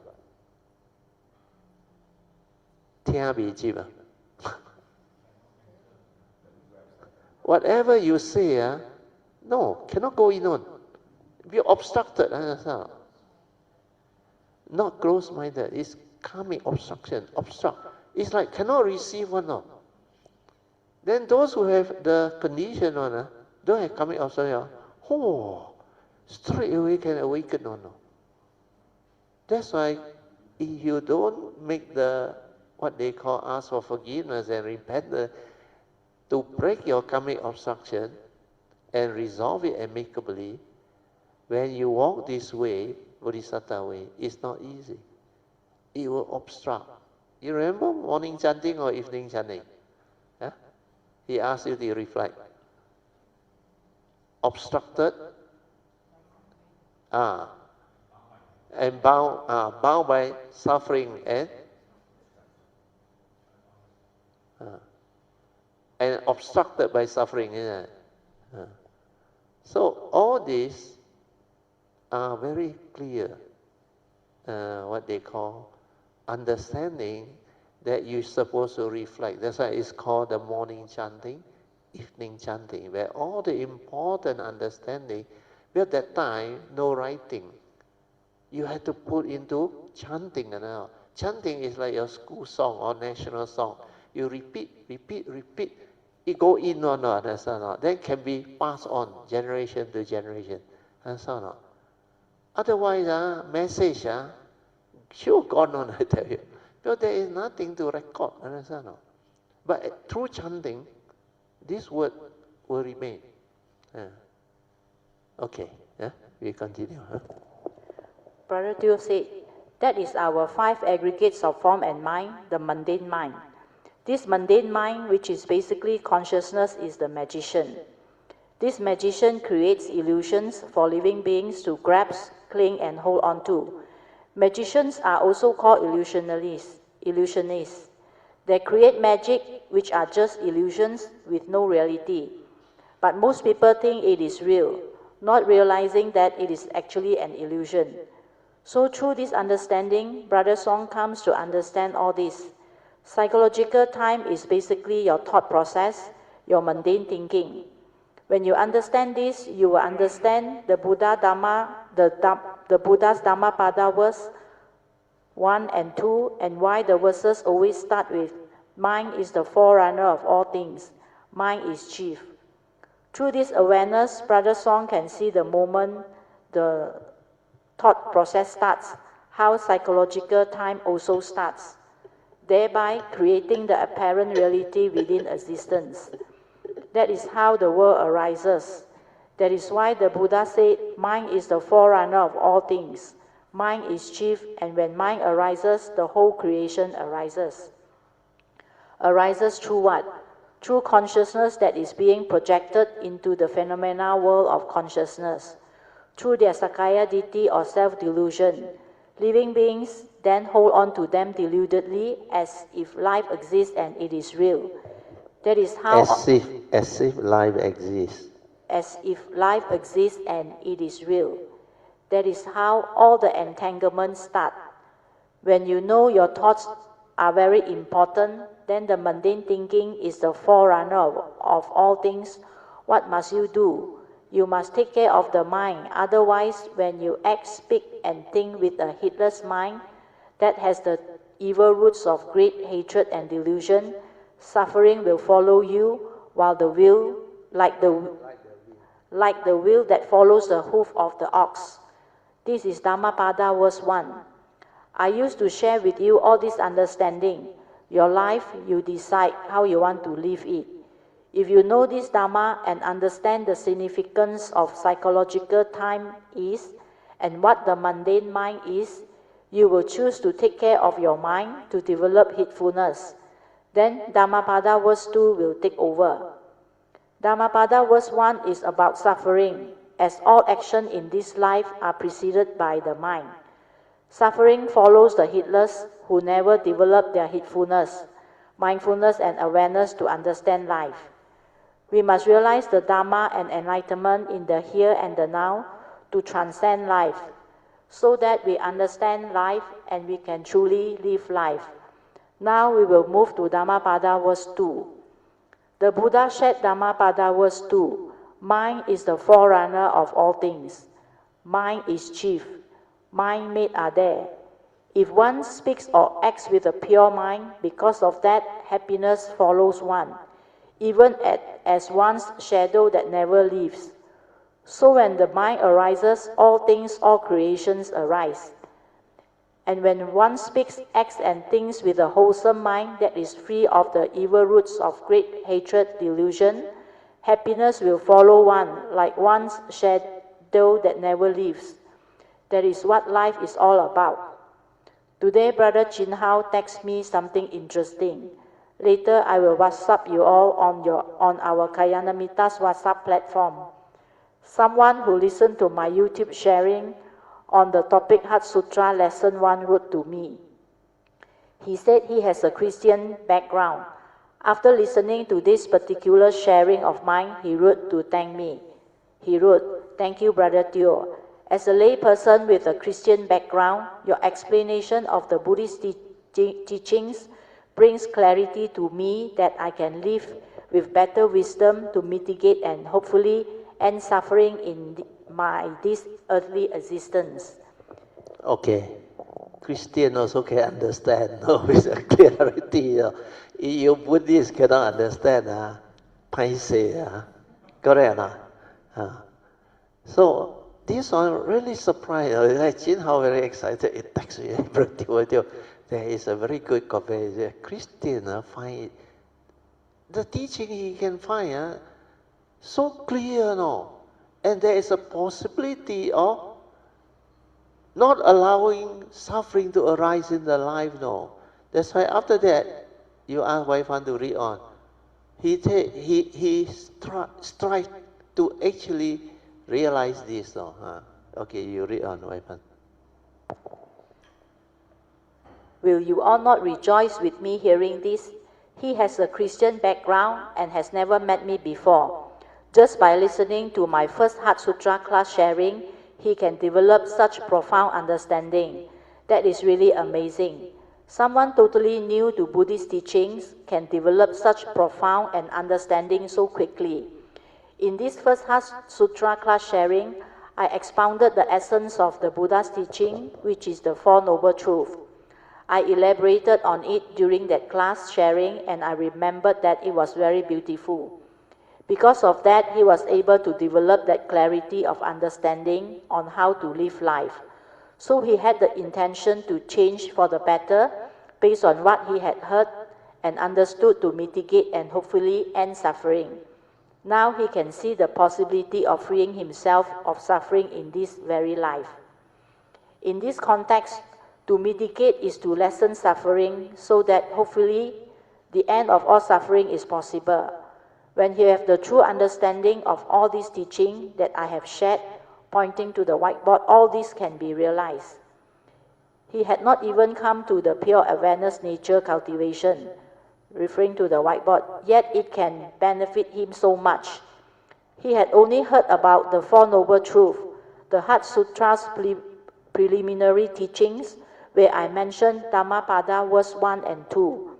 That itself was enough for him to understand the importance of being heedful and the importance of training his mind to be aware and mindful, leading to heedfulness and to experiencing and understanding present moment awareness. Now looking back, my understanding leads me to question how a being can have this type of understanding 2,600 years ago. That is only possible if he is the real Sammasambuddha. Nobody else in this existence can summarize all of his understanding into just the Four Noble Truths and spin off the whole teaching. That is why in the year 1971, after I read the book What Buddhists Believe, first edition, written by our late Chief Reverend K. Sri Dhammananda, I was full of joy. The moment I read the Four Noble Truths in that book, my nature told me that there is no further need to search for the truth. Because of my past cultivation, straight away I understood what that teaching was all about. To me, it is the secret of life because it explains the complete understanding of life, both the mundane and the supramundane. That is why, after that, my nature went all out to develop the cultivation of that teaching without turning back. Later, I follow up by renewing my bodhisattva vows to continue with the supreme vehicle cultivation. In 1989, after my nature connected, all the understanding from my spiritual nature came back to me. Then everything just fell into place. It was as though it was meant to be.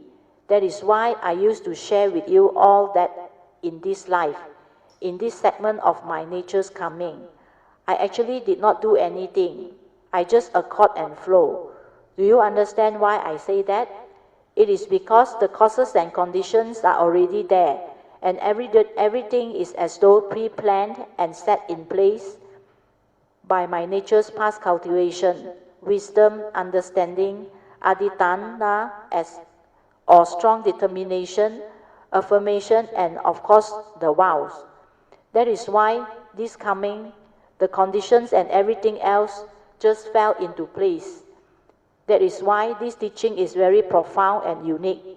Hopefully in today's sharing, please remember to listen to my nature's teaching again and again to develop the stability of understanding.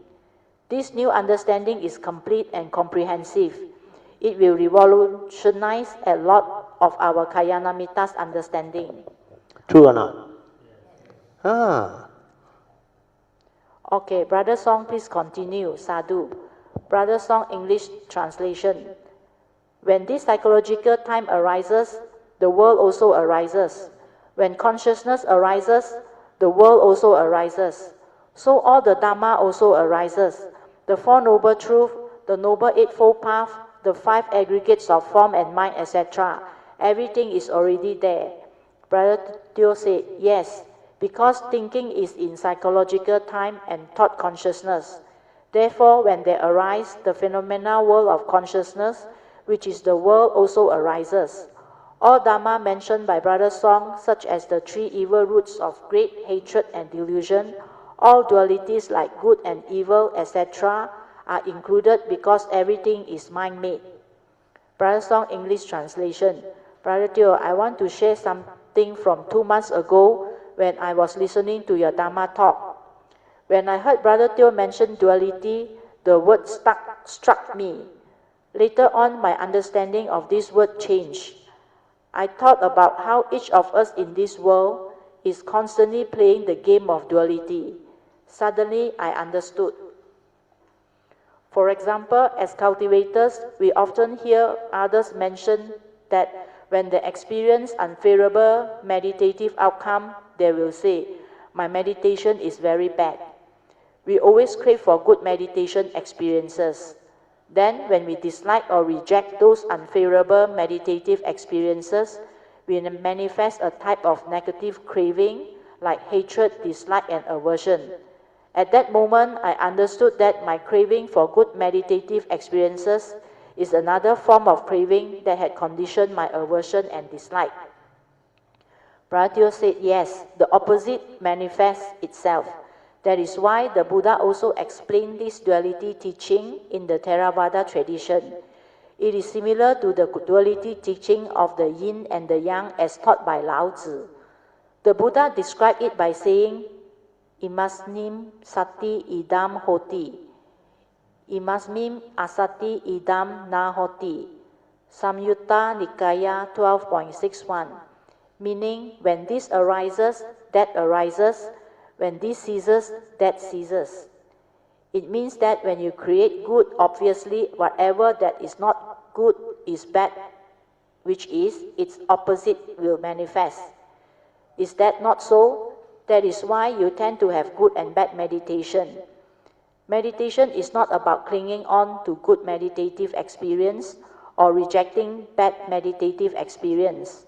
It is about developing the understanding and the wisdom to awaken. That is why I always say only wisdom can free. It has nothing to do with this duality created by thought. Thoughts through words, ideology, and concept create duality of the yin and the yang to divide. So when you see this duality in your present stage of cultivation, it means you will start to penetrate the Dhamma because this is the beginning. After that, you will see the profound beauty of the Buddha's teaching on duality. When this arises, that arises. It implies to all circumstances in life. It applies to all circumstances in life because all dualities are the same. Venerable Sen Xiu was caught up in the same problem because he held on to all wholesome mind states. That is why he said that all these defilements are like dust. He thought that the mundane mind in the state of sati is the true mind, and that the mundane mind must be polished until it shines so that no dust can collect. How can you do that? When you cling on the wholesome mind states, whatever that is not wholesome mind states, the opposite, which is defilement, will arise. If it arises, how can you do away with it or try to kill something that you have created? You cannot, because they are a pair. You must go beyond or transcend duality to make them both cease. That is, when you do not create one side, the opposite cannot arise, because the moment this arises, that arises. That is why the Buddha said, Imasmin sati idam hoti. And then he said, Imasmin asati idam na hoti. Meaning you must cease both by not creating duality. You must transcend all duality. In the opening statement of the Buddha's first sermon, as recorded in the Dhammacakkappavattana Sutta, the Buddha said that we should avoid the two extremes of self-mortification and sensual indulgence. These are dualities. So how to avoid them?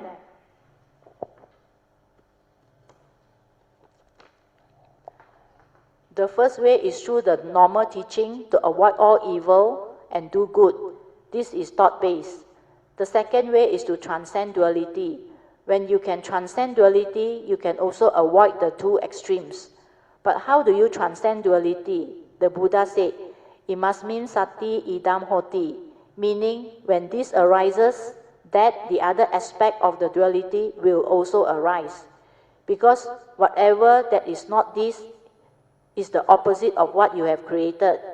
That is why it is called a duality. Then the Buddha continued, Imasmin asati idam na hoti, meaning when this ceases, that ceases.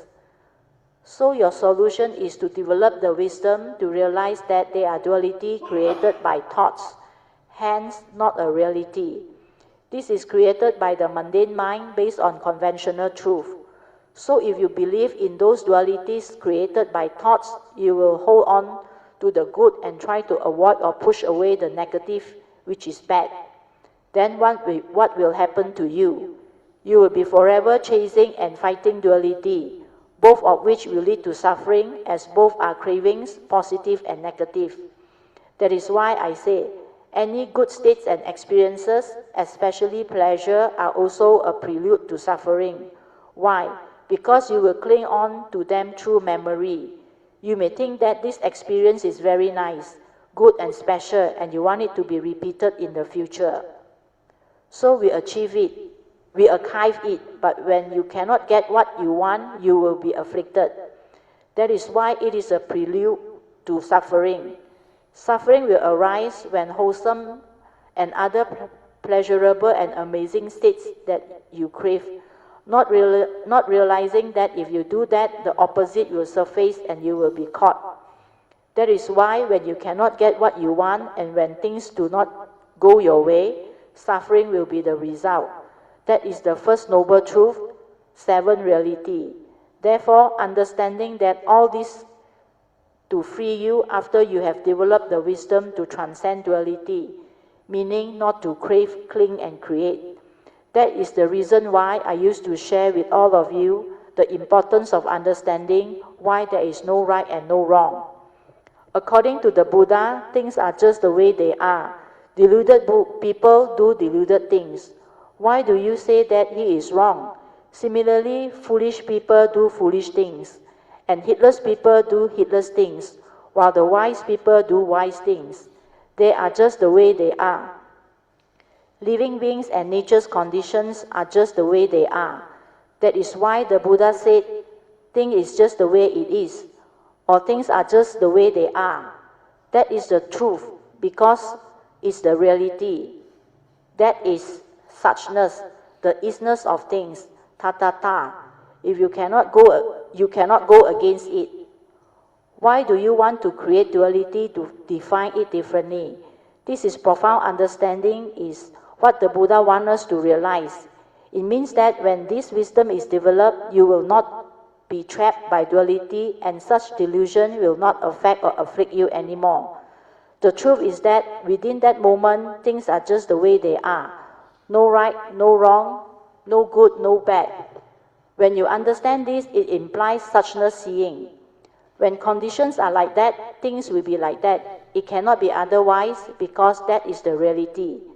Then why is the mundane mind acting like a busybody saying this is right and this is wrong? Then division, argument, conflict, suffering, misery and misunderstanding can arise to condition suffering. That is how the chaotic phenomena world comes to be and how the world of ours has so many problems, war and conflict due to disagreement over ideology, differences of opinions, etc.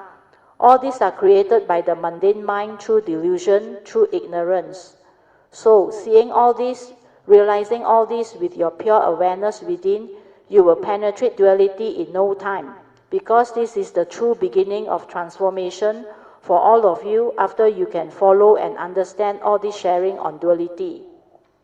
Brother Song, now you can see it already.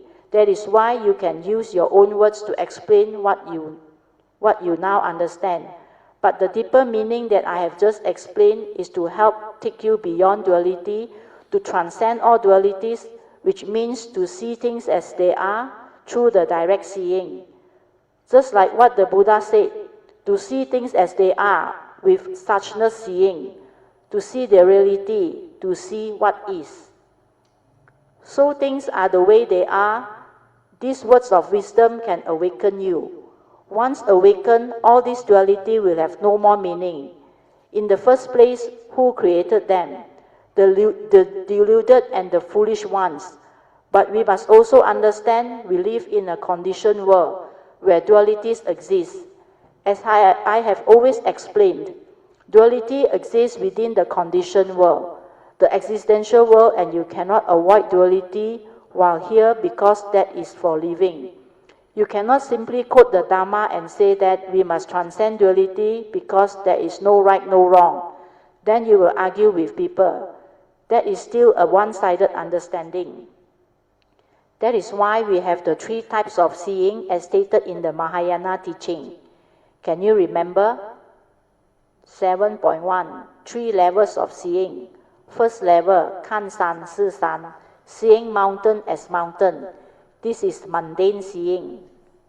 Second level, 看山不是山, seeing mountain as not mountain. This is supramundane seeing. Third level, 看山又是山, seeing mountain as mountain again. This is suchness seeing. Why? When the enlightened one comes and says there is no mountain, you will agree and say yes, there is no mountain. That is to say, 看山 不是山 is true supramundane seeing, and he is also right. When the unenlightened one comes and say that through his mundane seeing, 看山是山, you will also agree and say yes, 看山是山, and you become different because you have transcended duality through your wisdom. That is why this suchness seeing is without duality, no right, no wrong, true seeing things as they are. That is the real awakening, the real wisdom. Okay, very good. You brought up some very good condition for all this to be explained again. Brother Song said, later I developed my meditative understandings to realize that if we do not develop awareness, when we live our daily life, we will be caught in duality and we cannot get out of it. I realize these are our deluded habitual tendencies, repeated again and again, and this is the reason why we are caught in it. To my understanding, if we wish to come out of it, we need to be very stable, mindfulness based. We need a very stable mindfulness base. We need a very stable mindfulness base. Stabilizing this mindfulness to develop the wisdom is most important. Then only can we develop acceptance through wisdom. Acceptance must come first before we can act following the Dharma way by applying the Noble Eightfold Path to resolve all things amicably. This one is very good understanding. Act according to the Noble Eightfold Path as taught by the Buddha to end all suffering. This is the fourth noble truth. Do you realize that there, Brother Song asked a lot of questions and add in a lot of things? Because he has reached a point where he can understand all this. That's why he see how last time he was caught. That's why now he point out to you, most important thing is to develop the sati, stabilize it. Otherwise, no point. When you see the importance of it, you wake up one. That's why that is what he came to realize. And he also went through quite a journey, not straightforward. You know what happened? Maybe when he share, you can ask him. Because of past karmic obstruction. So this night, he also very serious about cultivation. But initially, he was following some other meditation and teaching. I think for almost 15 years now. He cannot develop the genuine or real breakthrough. And because of that, when he met my Kayamita while in Ladakh, I think northern India, the Kayamita told Song, you better go and see Brother Jiu. And that's how he came to me. What's her name? Miss Heng, yes. She lived in Banting. Banting. And you know what happened? After that, Brother Song came. After he came, like meant to be. He listen for 5-6 years. He cannot understand. Lia book you. Really?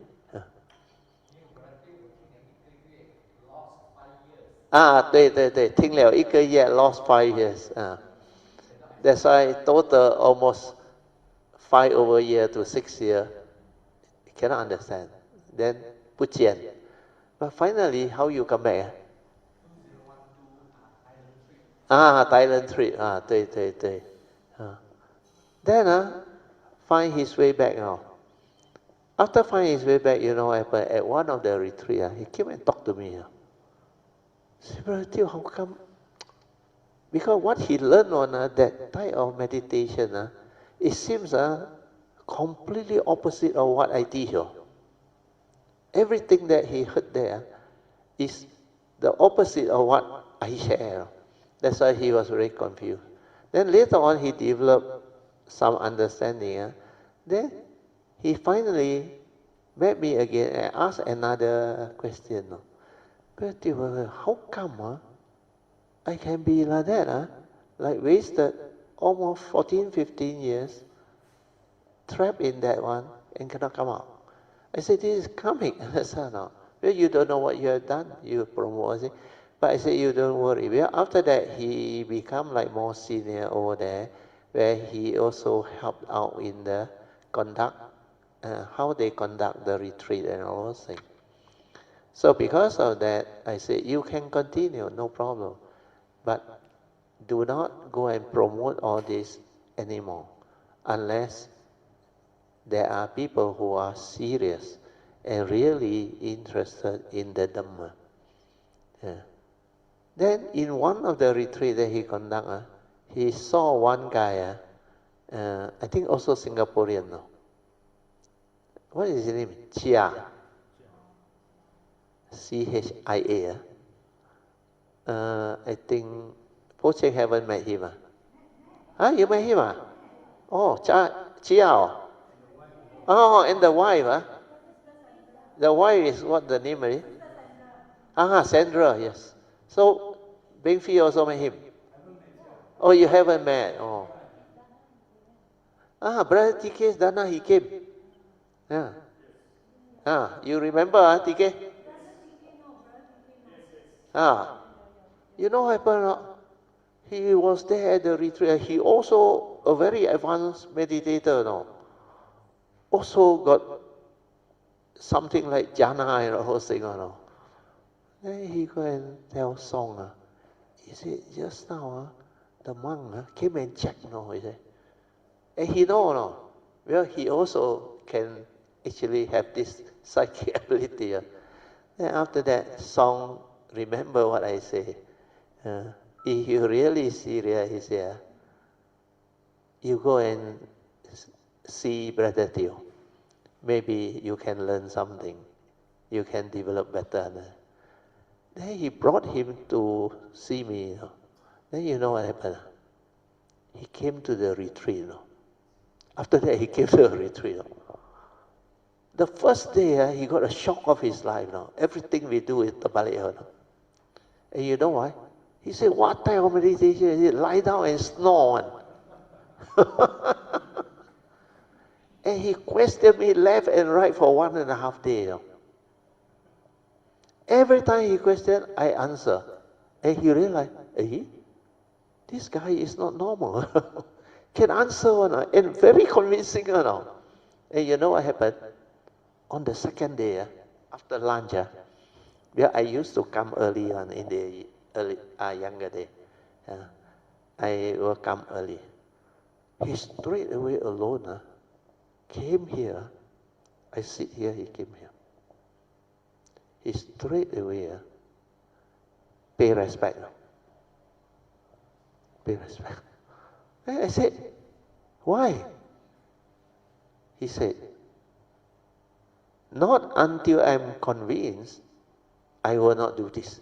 He said, yes, everything points towards the thing. Then he tried what I did. After I explained, he also asked, why all like that, snoring? So I said, this is relax. Understand? Then maintain awareness.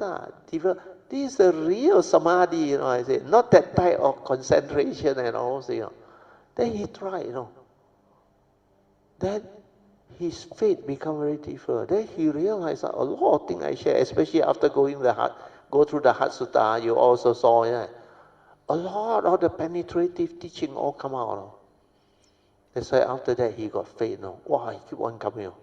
And he liked Malaysian food. No? Oh, every retreat come. Then he stay at a hotel opposite my house also. Yeah. The wife also. Yeah. The wife, I think, also helped out in earlier on was like hospice or whatever one, I remember. Sandra, also a very good wife. Then later on, they keep on coming. Then that's how I came to know him. And this is how causes and conditions will manifest. Then until today, every time I go to Singapore, he will come. Yeah. And insist on taking me out for one of the breakfasts with the wife.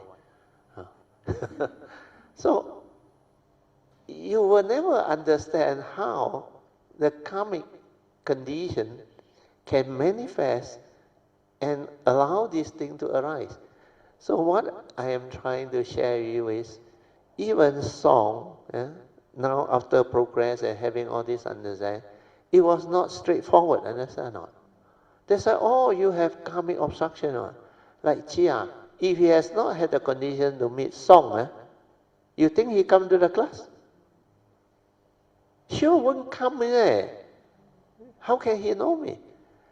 But because he come, he is quite smart now.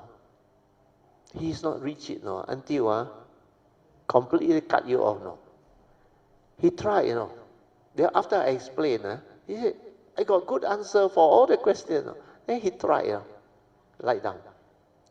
And after he tried, he realized this one, not the jhana, go in very fast now.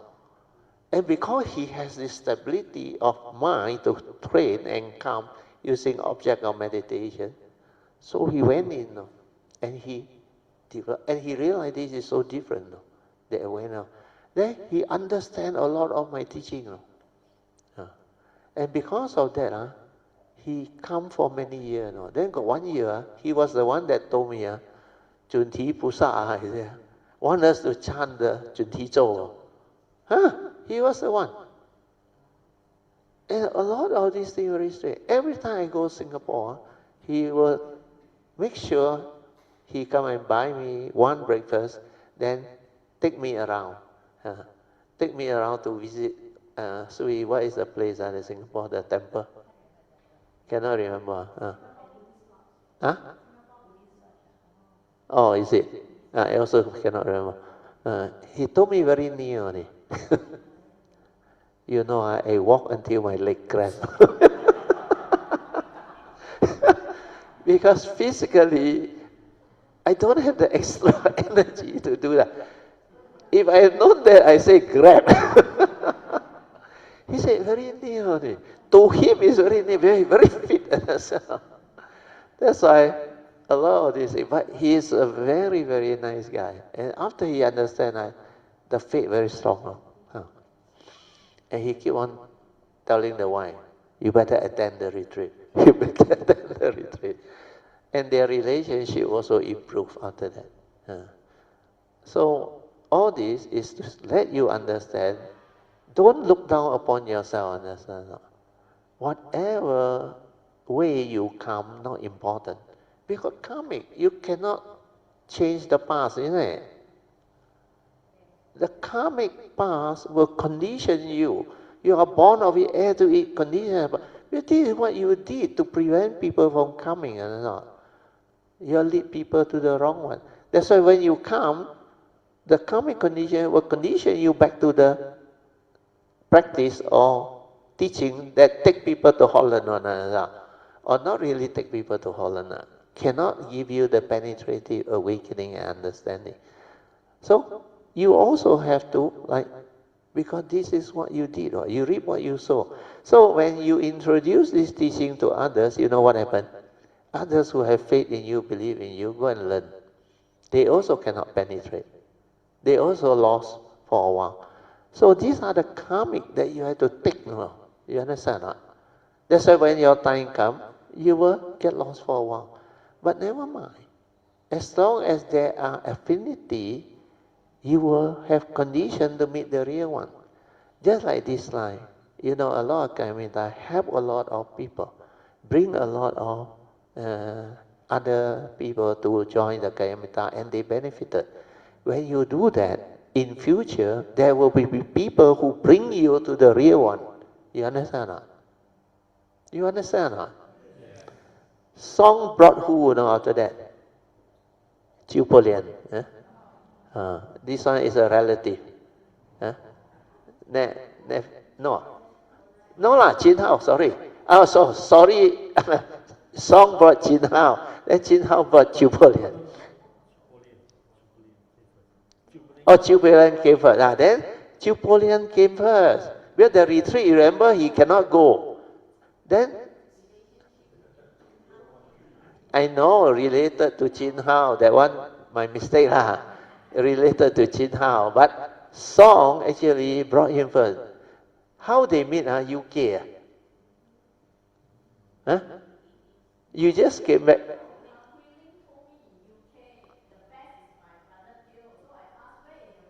Oh, okay. Yeah. Oh, Hui Ling ah. Oh. Ah. Ah. You know, his karma so good, you know. He cannot come on because full already, the registration for the retreat. You know how he managed to come? Last minute, my wife have to attend to something, cannot come. No. Then, I say like that, anybody on the waiting list? Then they told me, Chiu Po Lian, no. I said, I ask him to come. Ask her to come. And she just come. No. And you know what happened at the retreat? First day? Oh, they're coming. Oh, wow. Everybody panic. Until she herself come and see me. Brother Teo, I got something to talk to you. I said, anything? Yes? Yeah? Say out. He said, I got something inside. I dare not meditate and do. No. I said, why? Don't surprise. I said, let it come on. He said, very eerie, very kaulan.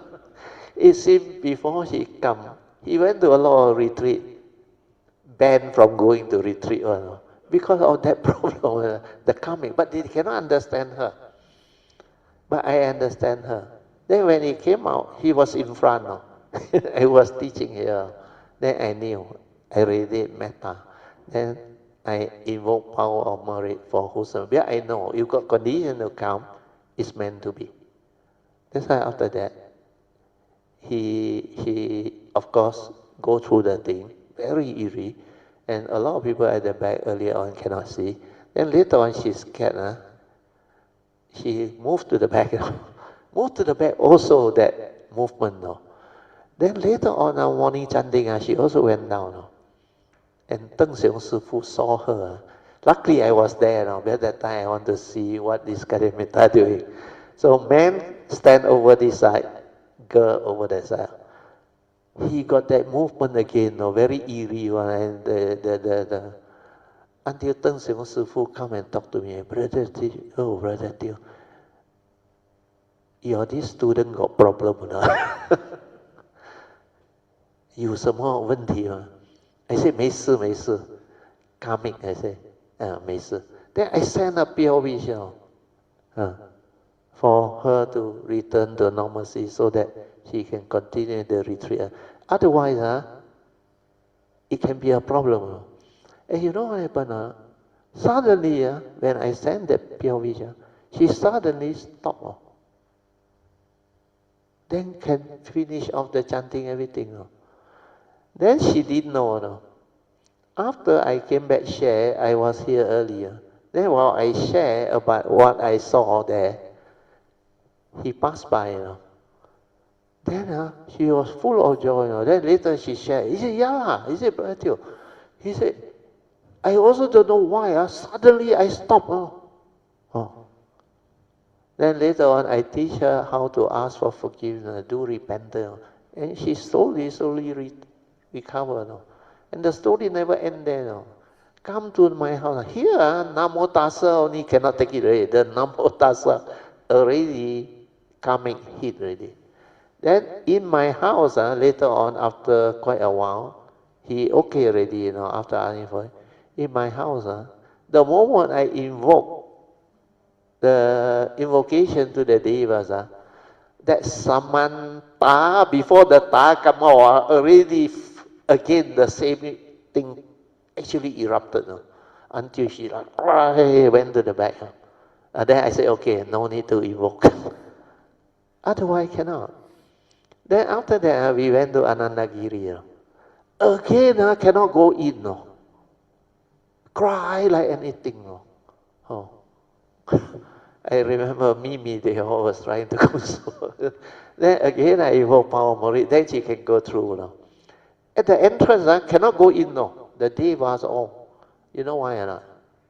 Because very likely, I use the word, during the Buddha Sasana, because that time he must be one of the beings that actually try to disturb cultivator. Then like must have done certain things that offended the triple gem on the Sangha. That's why 2,000 over years ago until now, to the Deva is only how long? 50 years, one day, no. It's not long, no. They can recognize her, no.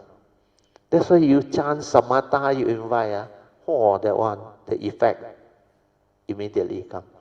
Then after that, he managed to go in, but at the shrine hall, the kuti, Achalo's place, she cannot go in, no. And he start to cry again, the eerie thing again, no. Then I sent a pure wish out. Then he suddenly feel that no more of those things, he can come in.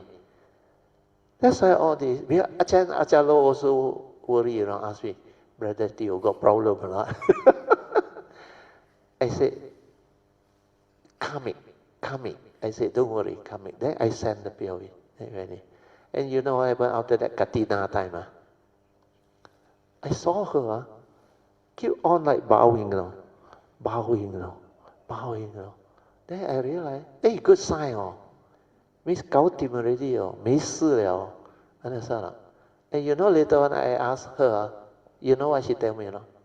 He said, but I don't know what happened. There is a force that forced me to bow. And you can ask her. This is what happened. Such chronic participant, you dare to handle. I tell you. So a lot of these things meant to be will be one, and they will be here one.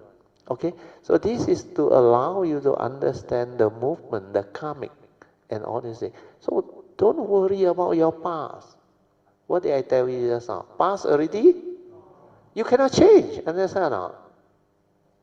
Move forward. Through what? Through faith, through understanding. Do what you need to do. Need to ask for forgiveness? Need to repent? Repent. She Thailand trip also she cannot go on. You know why? She got this accident, he fell, then septic, Then he called me, I think a few days before the trip. I said, don't worry. I said, William, if you want to go, ask for forgiveness. Adhitan. Yeah. Then, on the almost last day, because at first he don't want to go and see doctor. Then later he go and see doctor. Then he take the antibiotic. On the last day, she recovered. That's why she called me. She said, Brother, I can go already. But go there, cannot go in the temple, cannot block. Shrine hall also cannot block. That's why the obstruction keep on appearing. Understand? And you have to do the repentance and asking for forgiveness many, many times. And that's what she did. She very good. That's why I said there is condition. And now she turned around very beautifully. Now Samantha all can chant already, no more problem. They're coming also here. So these are reality. Kaimita personally witness, and she also can share with you if you ask her. And this is not something that, like salesmanship, they put in their man up there and do all the marketing. This one, I don't know her one. So all this is for you to understand. Don't worry about your past, already gone. When you encounter with the affinity determined, then like she, very hardworking. You know this retreat, I can tell you. Now I can tell you, I predict. She is going to progress. You know why? Every morning almost. You know who is bowing here? Paying respect? She. She never so hardworking before now. If you are observant, you will know it, and you can sense it. That's why my nature rejoice. And I said my pure wish. So all these are the conditions. And there are many Kayamita who actually came down. Very diligent. You know who are not? Sister Nancy. She do alone at the back there.